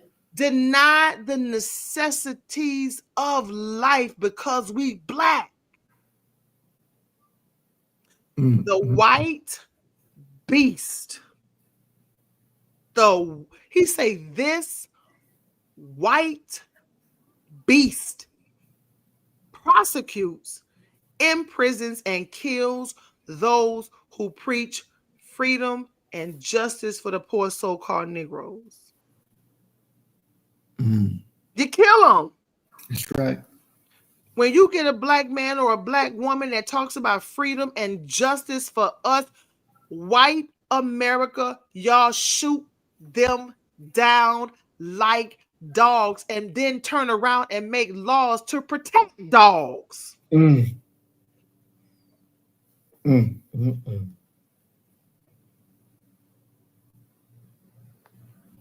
Mm. Oh, the dogs are fighting. They dog fighters. You're gonna get 5-10 years in prison, but you kill a black man and you get a slap on the fucking wrist. Exactly. So you prosecute, imprison, and kill those who preach freedom and justice for the poor so-called Negro. He said a white man does not want the so-called Negroes. My screen just went out. The white man does not want the so-called Negroes to leave America, but she would not divide the spoils of America, the country which she has taken by force of arms and killing its Aboriginal owners. Mm. America cannot deny that. Mm. History has recorded the terror, her wrongs, her lynchings, her killings, her burnings, her bombings. You wanted to say something? No, not right now. This beast. This shit is funny. This shit is funny. He say, this beast, beast, beast, beast, beast, beast. And you know what's so funny? People talk shit about Elijah Muhammad, but use his words. Right. I'm not going to call this YouTuber's name, but every time he come on YouTube, he call white people beasts. I know he got there from Elijah Muhammad. And he too talked smack about Elijah Muhammad, but you using Elijah Muhammad words and phrases. Right. So this beast sets up evil and indecency to be idolized as a god. She disguises good for evil and she covers the earth with filth, making it fascinating so that men will bow down and worship evil for good. And she sets brother against brother for her joy, and then she kills both of them. Good Lord. Woe to America, the murderer and deceiver of the people. The God of justice and truth has pronounced a judgment against thee, and by no means will you escape. That's right. You ain't gonna escape. You're gonna try to run, but you and try to hide, but you're not gonna be able to escape. He said, you have made mockery of him, God, and his people, and his word, the truth. You have been judged and found wanting to the so-called American Negroes, the lost and now found members of the Aboriginal Black nation of the earth. Come unite with Allah and me. He said it again. Mm. He's talking to black people. Come and unite with God and me. Just get your own. Go to your own. Mm-hmm. And you won't have to go anywhere if you only will unite with your own. Heaven awaits you wherever you may be. Mm. We got 2 more pages and we done. Would you got something to say? I'm gonna save it till the end. Oh Lord. Why you gotta wait? No, I need a break. No, say so. No, not doing it. Let's go. You got 1 minute. Let's go. I need a break. All right.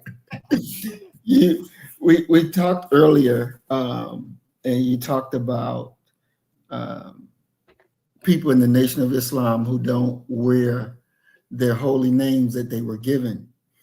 And I wanted to go back to that and also talk about 2 instances that I know where just the name Farrakhan saved Black people's lives.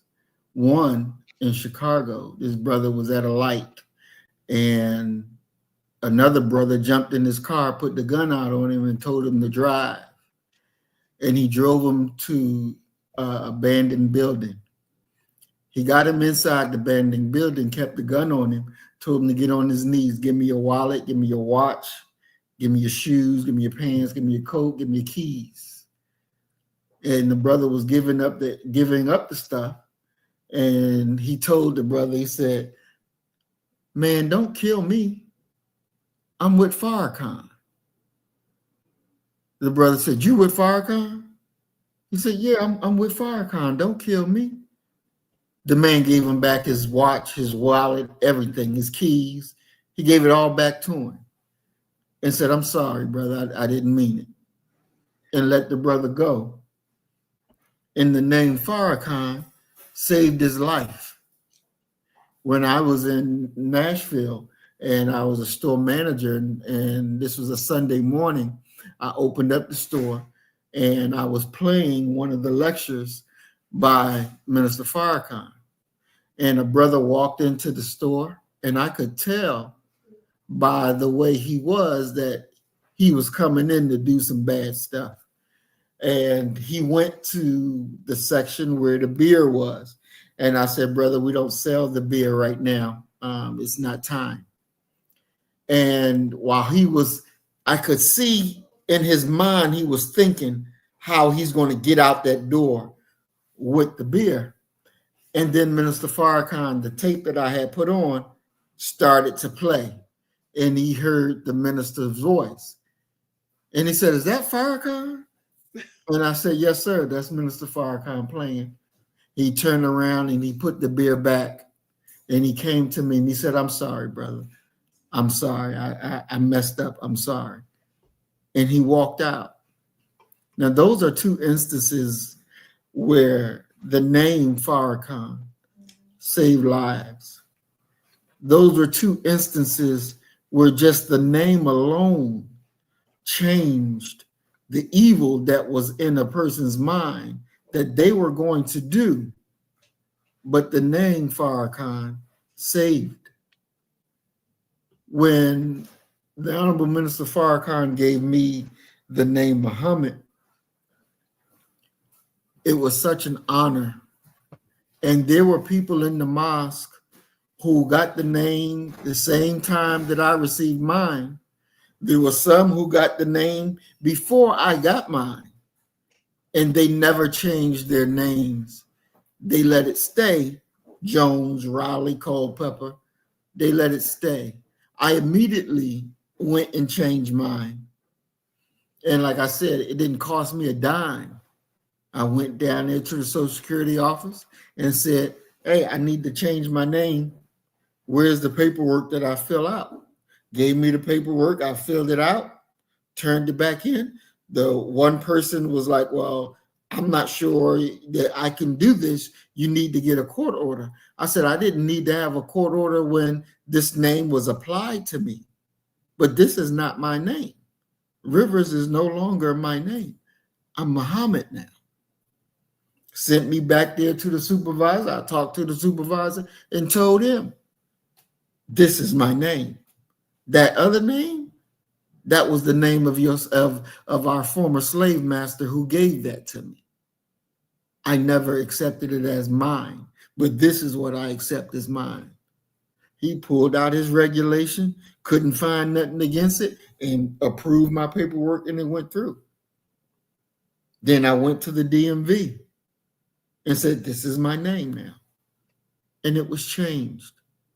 And some of the believers refuse to change their name because they don't want the negativity that comes with that name. But I have experienced no negativity with my name. I've only experienced blessings with my name. I remember times sitting down at offices, a real estate office, talking to the brother. He was from Nigeria. And he said, you know Farrakhan? I said, yeah, I know him. He the one who gave me my name. He said, hey, look, went in this drawer, gave me the keys. Go look at the house. If you like it, fine. I'll go ahead and sign it. You don't even have to worry about it. Just gave me the keys because of that name. That's right. And see, this is real. Now, I know it's saying in the Bible that there's no other name under the heavens that you can be saved by except Jesus. I know plenty of people who accept the name Jesus and say he's their Lord and Savior, but they're not saved. Doing the whole life big, coming out in a body bag. Exactly. They're not saved. But this name, Farrakhan, that name Farrakhan got me in doors that were closed before. The name Farrakhan put me in safe environments. That name Farrakhan gave me life. And we have to understand that the Nation of Islam was destroyed. And based on his faith, he rebuilt it and saved me. He rebuilt it and did what needed to be done to save our people. When the Honorable Elijah Muhammad gave him the name Farrakhan, the minister was like, well, what does that name mean? Because he wasn't expecting to get Farrakhan. He was expecting to get Muhammad, but it came out on the paper, Farrakhan.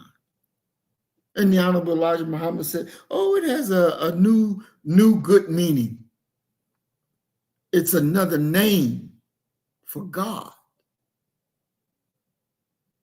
This is what the Honorable Elijah Muhammad told Minister Farrakhan. And so to our people who don't understand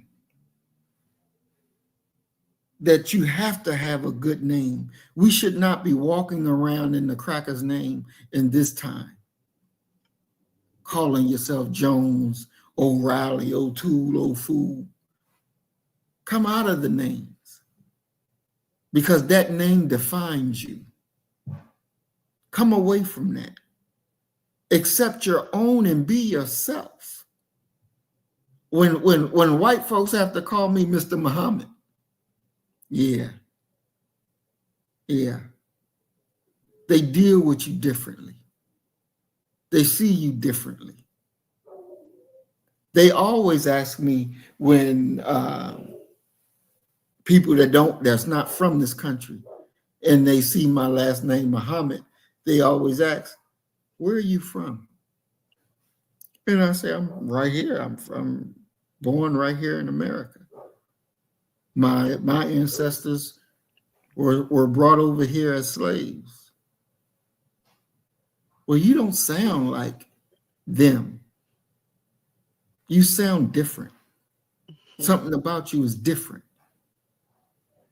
Well, something about me is different because I was taught by the so-called unlearned one.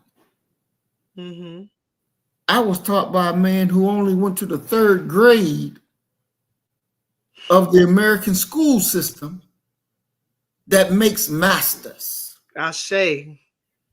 That's who I was taught by.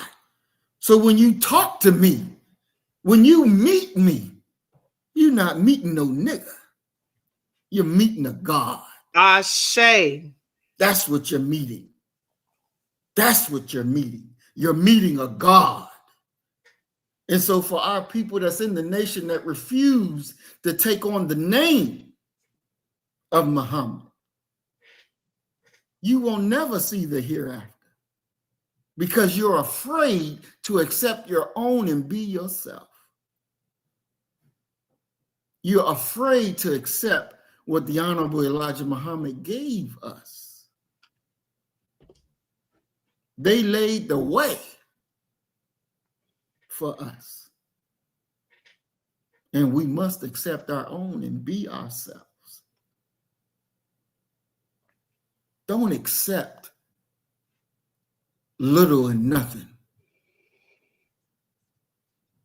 You're to be a God. And we are to rule as a God because that's who we are. And anything less is unacceptable. It is unacceptable. I'm not going to turn my back on my godhood. That ain't going to happen. That ain't going to happen. Oh, I have a question. Mm-hmm. Could I be a Muhammad?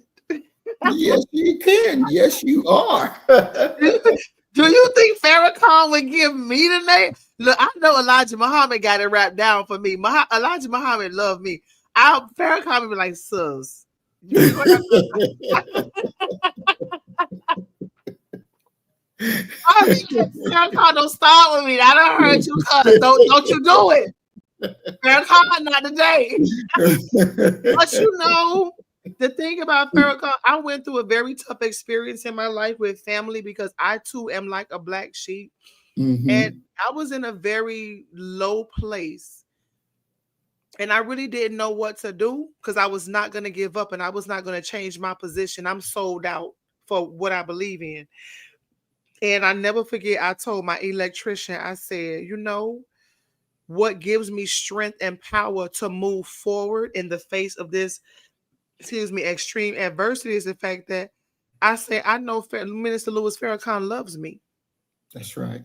I was down and out. I had no more life inside of me to give. And I was just so done with people and life and work and bills and disloyalty and fake friends and family who turned against me. I had nothing left. And the only person that gave me hope was Minister Louis Farrakhan. I say, because I don't care. I say, I know he loves me. Mm-hmm. I say, simply because I'm black. And I know Mm-hmm. he about to love me more because I'm a woman. Mm-hmm. And that gave me hope. I remember saying that. Mm. I said, I know Minister Louis Farrakhan. I said, he don't know me, but I know he loved me. Mm-hmm. And that gave me so much hope that I was able to hold on and weather the storms of life. Mm. And one thing, like I say, I don't believe in straddling the fence. Right. And I just do know some people who they got their slave name at the job, but when they go to the mosque and on social media, they switch to their Muhammad name. And I didn't understand that because, you know, I don't do nothing halfway. Mm-hmm. I don't do nothing halfway. I'm sold out. I don't Mm. straddle fences. That's just not me. Mm-hmm. And I do see this particular person, they tend to be a yes person. And that surprises me. How you could be in the nation, but you still a yes person to white society in some regards. Because I shut them down every possible way I can. Mm-hmm. Every possible way that I can. And I wish that we had more unity in our community, because there are so many ways that we can save money Mm-hmm. if we learn to work together. And I think that's what I'm going to start doing next year, is pick up some things that I stopped doing, but I know it's going to help a lot of people, especially in this economy. Mm-hmm. But I just got to understand that I'm going to have to deal with certain personalities Mm-hmm. and just do it, because at the end of the day, it's going to really help a lot of families. So I may start doing that in a few months. I'm not sure, but because Black people, we find ways to cut each other throat. Most definitely. We go out of our way to find ways to cut. And that's just like, we're going to put the Black man down. We're going to talk about the Black man. We're going to talk about the Black woman and call them bitches and bastards. But what about all this shit these white people are doing? Come on, say that. You want to fight against me. You want to fight against Maurice. You want to call us bitches and bastards and all this nasty, disgusting, filthy talk about sticking fingers up ass and lick fingers and shit. But what are you saying against white society? That's right. That should be your 100% focus. Mm-hmm. Bringing down the beast. Exactly. Not turning on your brother. Mm-mm. Not turning on your sister. Not hating the Black family, no matter Exactly. where they may be found on this earth. Mm-hmm. But fighting against the real enemy of God's people. That's real right there. That is real. America is surrounded with the judgment of Allah, chapter 35, and we're going to call it a night. The four great judgments that Almighty Allah is bringing upon America are what? Rain, hail, snow, and earthquakes. We see them now covering all sides of America, as the Holy Quran prophesies, curtailing on all her sides. And these judgments would push the people into the center of the country. And there they will realize that it is Allah who is bringing them in the country to naught. Because they don't know where to go right now. No. Mm-mm. They don't know where to go. Mm-mm. You got Nope. the fires. Yep. You got the floods. They die in a heart attacks from the jabby jab. Mm-hmm. Did you see the movie called? Oh man, I gotta send you this movie. It's an actual documentary from people who work in the morgue. Mm. As they are doing what they call when they work with the dead bodies, Mm-hmm. Embalming. as they are embalming bodies, what they are finding inside of these bodies as a result of the Jabberwocky. Mm. And they say, we've never seen no shit like this before. And Wow. they're calling around to other mortuaries saying, are you seeing this shit? Well, Mm. what is it? Because we've never seen no shit like this before. Mm. So he says, I'll figure, I have it on my phone. I'll send it to you. I have it saved on my phone. Okay. Job in the Bible prophesied that Allah has the snow and ice to use as his weapon in the day of war and battle against the wicked. We hear and read in the newspapers today of how great hill-like little mountains of snow are pushing down from the north, not only in the northern states of Minnesota, North and South Dakotas, and Montana, but now the snow is in the New England states, as they are declared to be disaster areas. The announcer of the disaster of snow in the New England states said that the announcer of the disaster of snow in the New England states said that there have never been such great quantities of snow. All up and down the coast to the Carolinas, the rain takes up where the snow leaves off. The Mm. mountains of North Carolina, gone.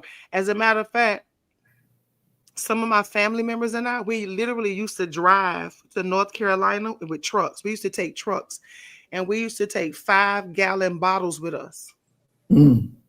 And we used to fill up 50, at least 50 or more bottles of water from a the water used to come from out of a rock. Mm-hmm. And we would drive that water all the way back home and put it inside of a storage room. You have to keep it dark. And we would drink that water. We never had to buy water. Never, never, Mm. never, never had to buy water. We would just drive and go get as much gallons as we wanted to.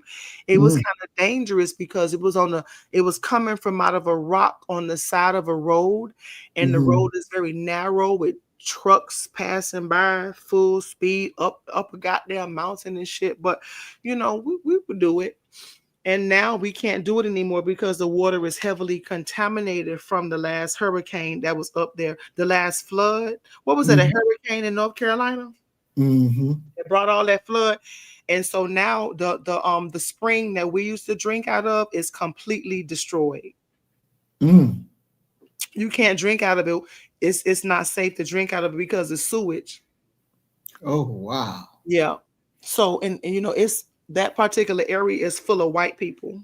Mm. And they don't have that water source anymore. They've lost their homes, schools, businesses, cars, clothes, all personal assets completely 100% destroyed. Mm. Nowhere in, nowhere out. So Elijah Muhammad ain't lying. He said, disaster areas. It's so many declarations of disaster areas in the United States of America. It's a shame. And when it comes to Katrina, if anybody is wondering about Katrina, they should have known better. Katrina, Louisiana sit in a bowl. Mm-hmm. It sits in a goddamn bowl. Fuck, you want to live in a goddamn city that sit in a goddamn bowl? The water is higher than your damn house. Exactly. Even though I'm still going there, and I'm still Mm. going there soon. But hopefully I get the fuck up out of there if anything happened. But the announcer of the disaster of snow in the New England states said that there have never been such great quantities of snow. All up and down the coast to the Carolinas, the rain takes up where the snow leaves off. All around the southern border of America, storms are raging. There are tornadoes and heavy rains, and more storms are on the way, one right after another. And in the north, the far west, and in the east, America is surrounded with the judgments of Allah. There are earthquakes, and the sea is raging. The Pacific Ocean is now angry and is raging and tossing up great waves as never before. Not to mention the planes that's falling from the sky. Mm. Mm. You see how many of these condominiums they have all over America that's sinking? Mm-hmm. Condominiums worth millions of dollars. They can't even sell those condominiums because they're sinking and leaning, Mm. Mm. literally sinking into the earth and leaning, and they can't do nothing about it. And they millions in debt, and those condominiums are set to collapse. They say New York is going, like Florida, going to be underwater. Mm-hmm. Sure enough. Why should these things hit America? The revelations teach you why. It is because America is filled with devils and has such unclean persons living in America. That is true under the symbolism of a hateful bird. Every filthy, slimy, wicked person comes here for a haven where he can do any wickedness he wants to do. And the country is open and welcomes that type of person. America has welcomed millions of sex predators against children Mm. because it's so prevalent in Central South America. In so many countries they assault children, and now they're here. And I always tell people, like, I saw something on social media today. They were talking about they're having an Asian food festival, and my friend was asking me, you want to go? I said, why would the fuck would I want to go to eat goddamn Asian food? Mm. You think you eating chicken, but you eating dog. and plastic food that's been, excuse me, plastic food that's been spray painted. So if you live in China and you used to eating dog, when you come to America, you're not going to have a taste for dog anymore. So if you're assaulting children in your company and you do it and the government does not prosecute you, when you come to America, you still have a taste for assaulting children. That's right. And that we have welcomed these people into our country and we don't know who they are. And people are fighting for them to stay here. And we see those who are being arrested are the most violent of the violent. And you know what, Maurice, the delusion is this. People are like, oh, she didn't commit a crime. When the bitch crossed the border, that was a crime. Exactly. Yep.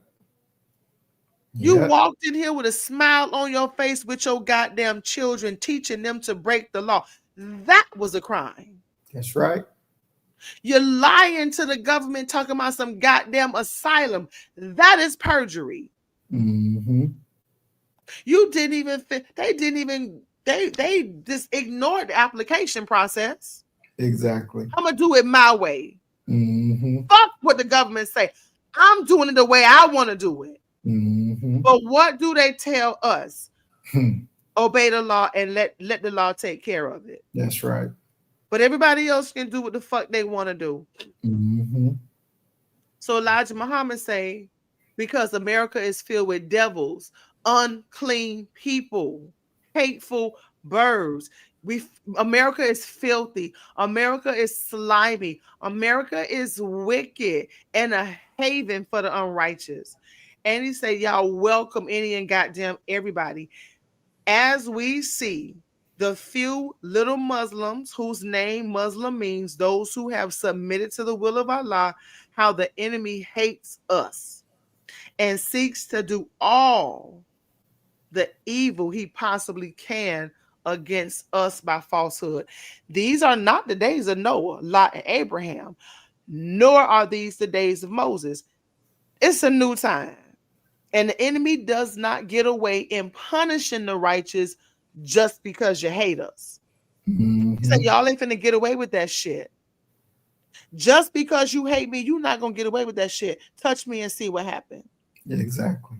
Touch goddamn Muhammad and see what happened. Because we have a right to defend ourselves. Allah, the God of righteousness, is with us, and he just laughs at those who try to fight against him. He has destroyed whole nations with less than the power of rain, hail, and snow, and earthquakes. The Holy Quran has the record of people even being destroyed by gnats. Allah does not have to have something great. Allah does not have to have something great. He does not have to go to work to get a block of iron or a mountain and throw it on them. He uses that which is with you against you. The forces of nature are great weapons as we see them in play upon America. Storms after storms of snow and ice are rolling in from the north and pushing great drifts that's just covering up everything. What can you do with a God like that? Job prophesied that Allah has his weapons stored up to use in the day of battle and war with the wicked. He just takes some snow and covers them up. I'm talking about whole white communities wiped out. That's right. Literally. That's right. You got some black tokens that was touched. But whole white communities literally wiped out with a tornado, with a flood, with a fire. And he says, Job prophesied that Allah has his weapons stored up to use in the day of battle and war with the wicked. He just takes some snow and covers them up. The Holy Quran says that Allah destroyed people with just cold wind. Froze them. Do you think that you can get away with fighting Allah? No wonder the second Psalm says that he will sit in the heavens and laugh at those who are trying to fight against him. He will have you crazy. It is true. The heads of the governments of the Christian world are confused and they do not know that they are confused. Why? because their greatest desire was to confuse us. Mm-hmm. Now Allah has taken the confusion out of us and put that shit into them TD Jakes. You That's see, he right. done at his walrus looking ass down. Mm-hmm. He's so goddamn, he don't know what to do. He's really trying to get everything out from under his umbrella and put his daughter in a position because he knows it's just a matter of time. He was going to those look, a lot of these Baptist holiness preachers, they are already sexually perverted. Mm. They have sex with, so look at Jamal Bryant and how many black women this man has engaged with sexually, and he's supposed to be a pastor of a fucking Christian church. When TD Jakes went to these when TD Jakes went to Sean Combs Diddy parties, I can see him going to a room and engaging in sex with a prostitute. I can see that. Mm. But all of a sudden now he's stepping down and stepping down on the step down. Look Mm-hmm. at Eddie Long, who was walking around Bahamas with a goddamn bikini underwear swimsuit on. Mm-hmm. You a goddamn pastor of a church and you walking around a Bahamian resort in your goddamn swimsuit bikinis? Mm. That Mm. don't make no goddamn sense to me. Nope, not at You do all. that shit and where Farrakhan at? Still standing. Mm-hmm. Farrakhan ain't stepped down from a goddamn thing. Mm. He's 90 some years old. That's right. And I don't think the people that have come to show their hatred for you know that the national spokesperson is Elijah Muhammad's son. Mm-hmm. That's his fucking biological blood son. Mm-hmm. Exactly. Child, please. Mm-hmm. He say, eat, America. Help yourself to the dessert that you have prepared for us. Mm. What happens when you dig a ditch for me? You got to get in that ditch. Mm-hmm. I tell people, please don't try to dig no ditch for me. I promise you, you're going to get in it. He said, you go ahead and eat it. All praises are due to Allah, who came in the person of Master Farad Muhammad. We went to Alabama, and to any state that we go to, we pay a high price per acre of land that our father's labor has already bought for us. Now he wants to kill us if we act humble and peaceful and want to buy back some of our own labor. I laugh at some of the things that I hear coming out of Alabama, and not only Alabama, but every other state in the union. They do not know the time in which they are living. Allah is well able to take the country from you and give it to whom he pleases. It is in your Bible. Read it for yourself. He took the kingdom from the wicked and gives it to whom he pleases, those who will bring people into righteousness. America is surrounded with the judgments of Allah, the four great judgments of rain, hail, snow, and earthquakes, and confusion in the heads of state. And it's 10 o'clock. Mm. Mm. Mm. Mm. Mm. Mm.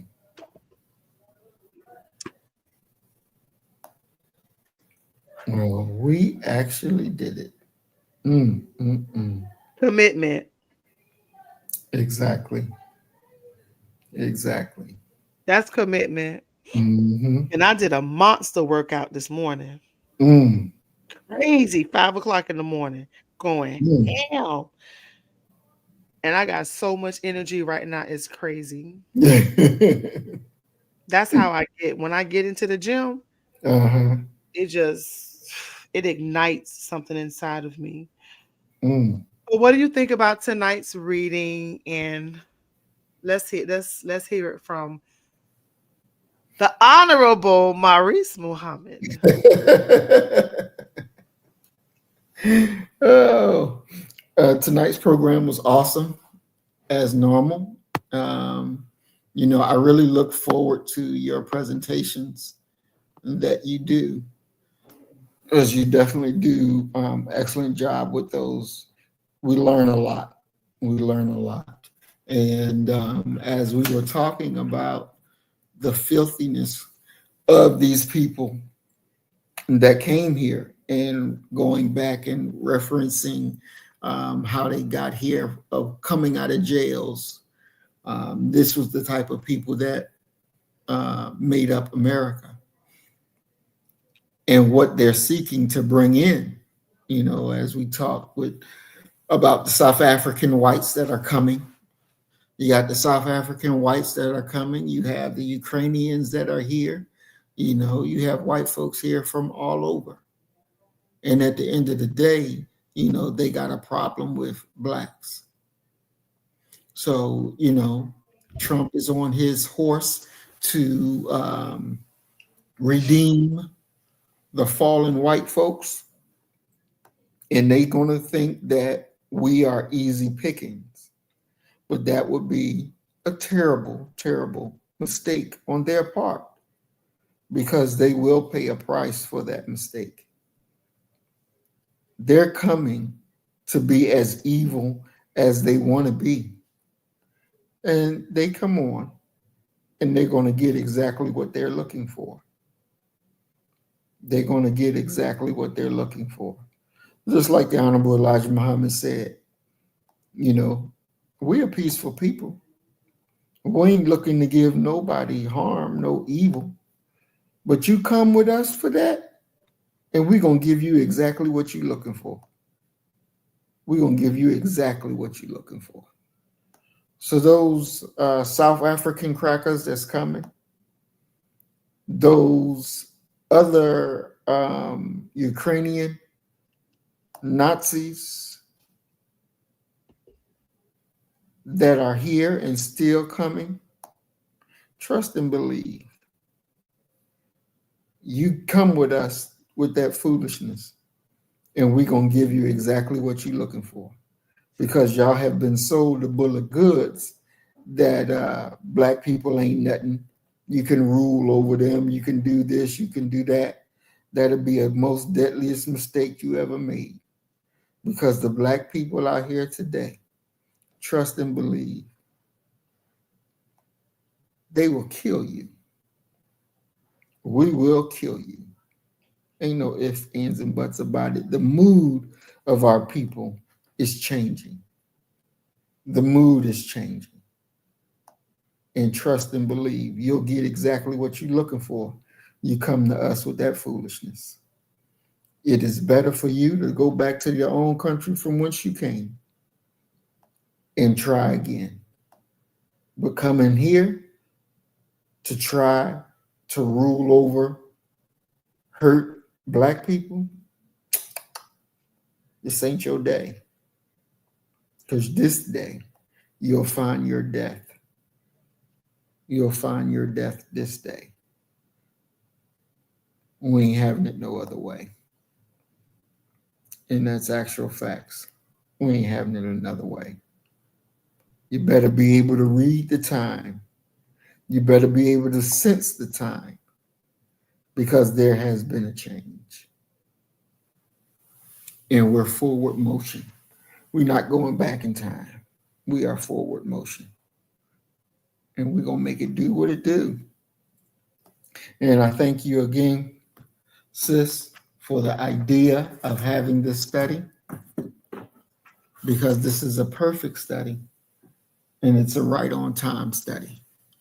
And trust and believe, you are the person to bring this in as we look forward to this study each and every week. I can't thank you enough for your saving power. Can't thank you enough for the grace that you have bestowed upon us. Definitely. Love you.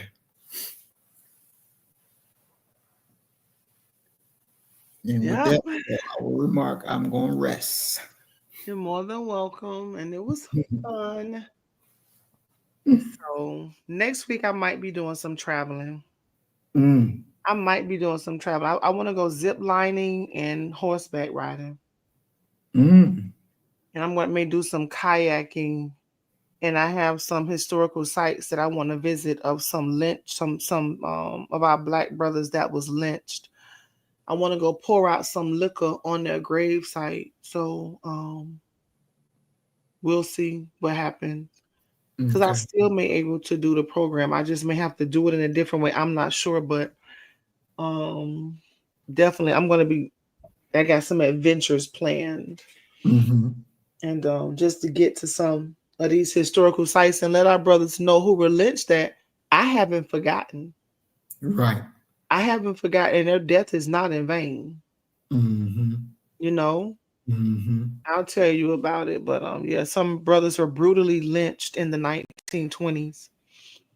And it was so crazy. They could not even bury them in the town that they were lynched because they pretty much ran all the black people out and burned down their houses and stores and businesses. So Mm. they had to be buried like 2 hours away in a segregated community. Mm. Many of the people have unmarked graves. And so I just want to go blow some smoke, blow a few cigars, and pour out some liquor and let them know that I haven't forgotten. Most So definitely. yeah, I have that under my radar. So Mm. I'll let you know what I'm doing. Okay. Perfect. Perfect. Perfect. Excellent. Excellent. Well, we want to thank everybody that showed up tonight and stayed with us this whole 4-hour journey that we were on tonight. We definitely look forward to seeing everybody. We definitely enjoy when y'all show up and post your comments. And we ask that you please like, share the videos, and continue to keep coming back for more. The program that Doc and myself were doing, we're getting that started back up. So Oh that wow. yeah, Oh wow. What night on a Friday? no, it's gonna be on a Saturday. Oh, why you and Doc gonna be back on? Yep. We're Awesome. retooling Awesome. that. Did you tell him I said hello? I sure did. What did he Sure say? did. What he said? He didn't say nothing, huh? Yeah, he smiled and said, "Tell us, sister." I said, "Hi." Love me. I love Doc. Doc is a scholar. Most definitely. Doc is definitely a scholar. He has zero tolerance for bullshit. Mm-hmm. Zero Mm-hmm. tolerance. And Doc cuts Exactly. your ass out below the belt. Doc hit below the belt. I'd be like, oh. I'd be like, oh. Mhm. Exactly. So, it'd be good having Doc back on and getting that fire turned up even hotter. So yeah, definitely. Getting it together, putting it back in shape and making it do what it do. Definitely. All right. Thank you. Appreciate Yes, you. ma'am. Yes, ma'am. Appreciate you too. All right. So, and as we always say, you kill the nigga in you, I'm going to kill the nigga in me, and our God will reign supreme. We are Black First. Today, tomorrow, and forever. Love you, family. Peace and blessings. Assalamu alaikum. Shalom. So you better get the message and get it straight. You're going to need some bridge work. It's simple as that. Because we're living in judgment. We're living in implementation.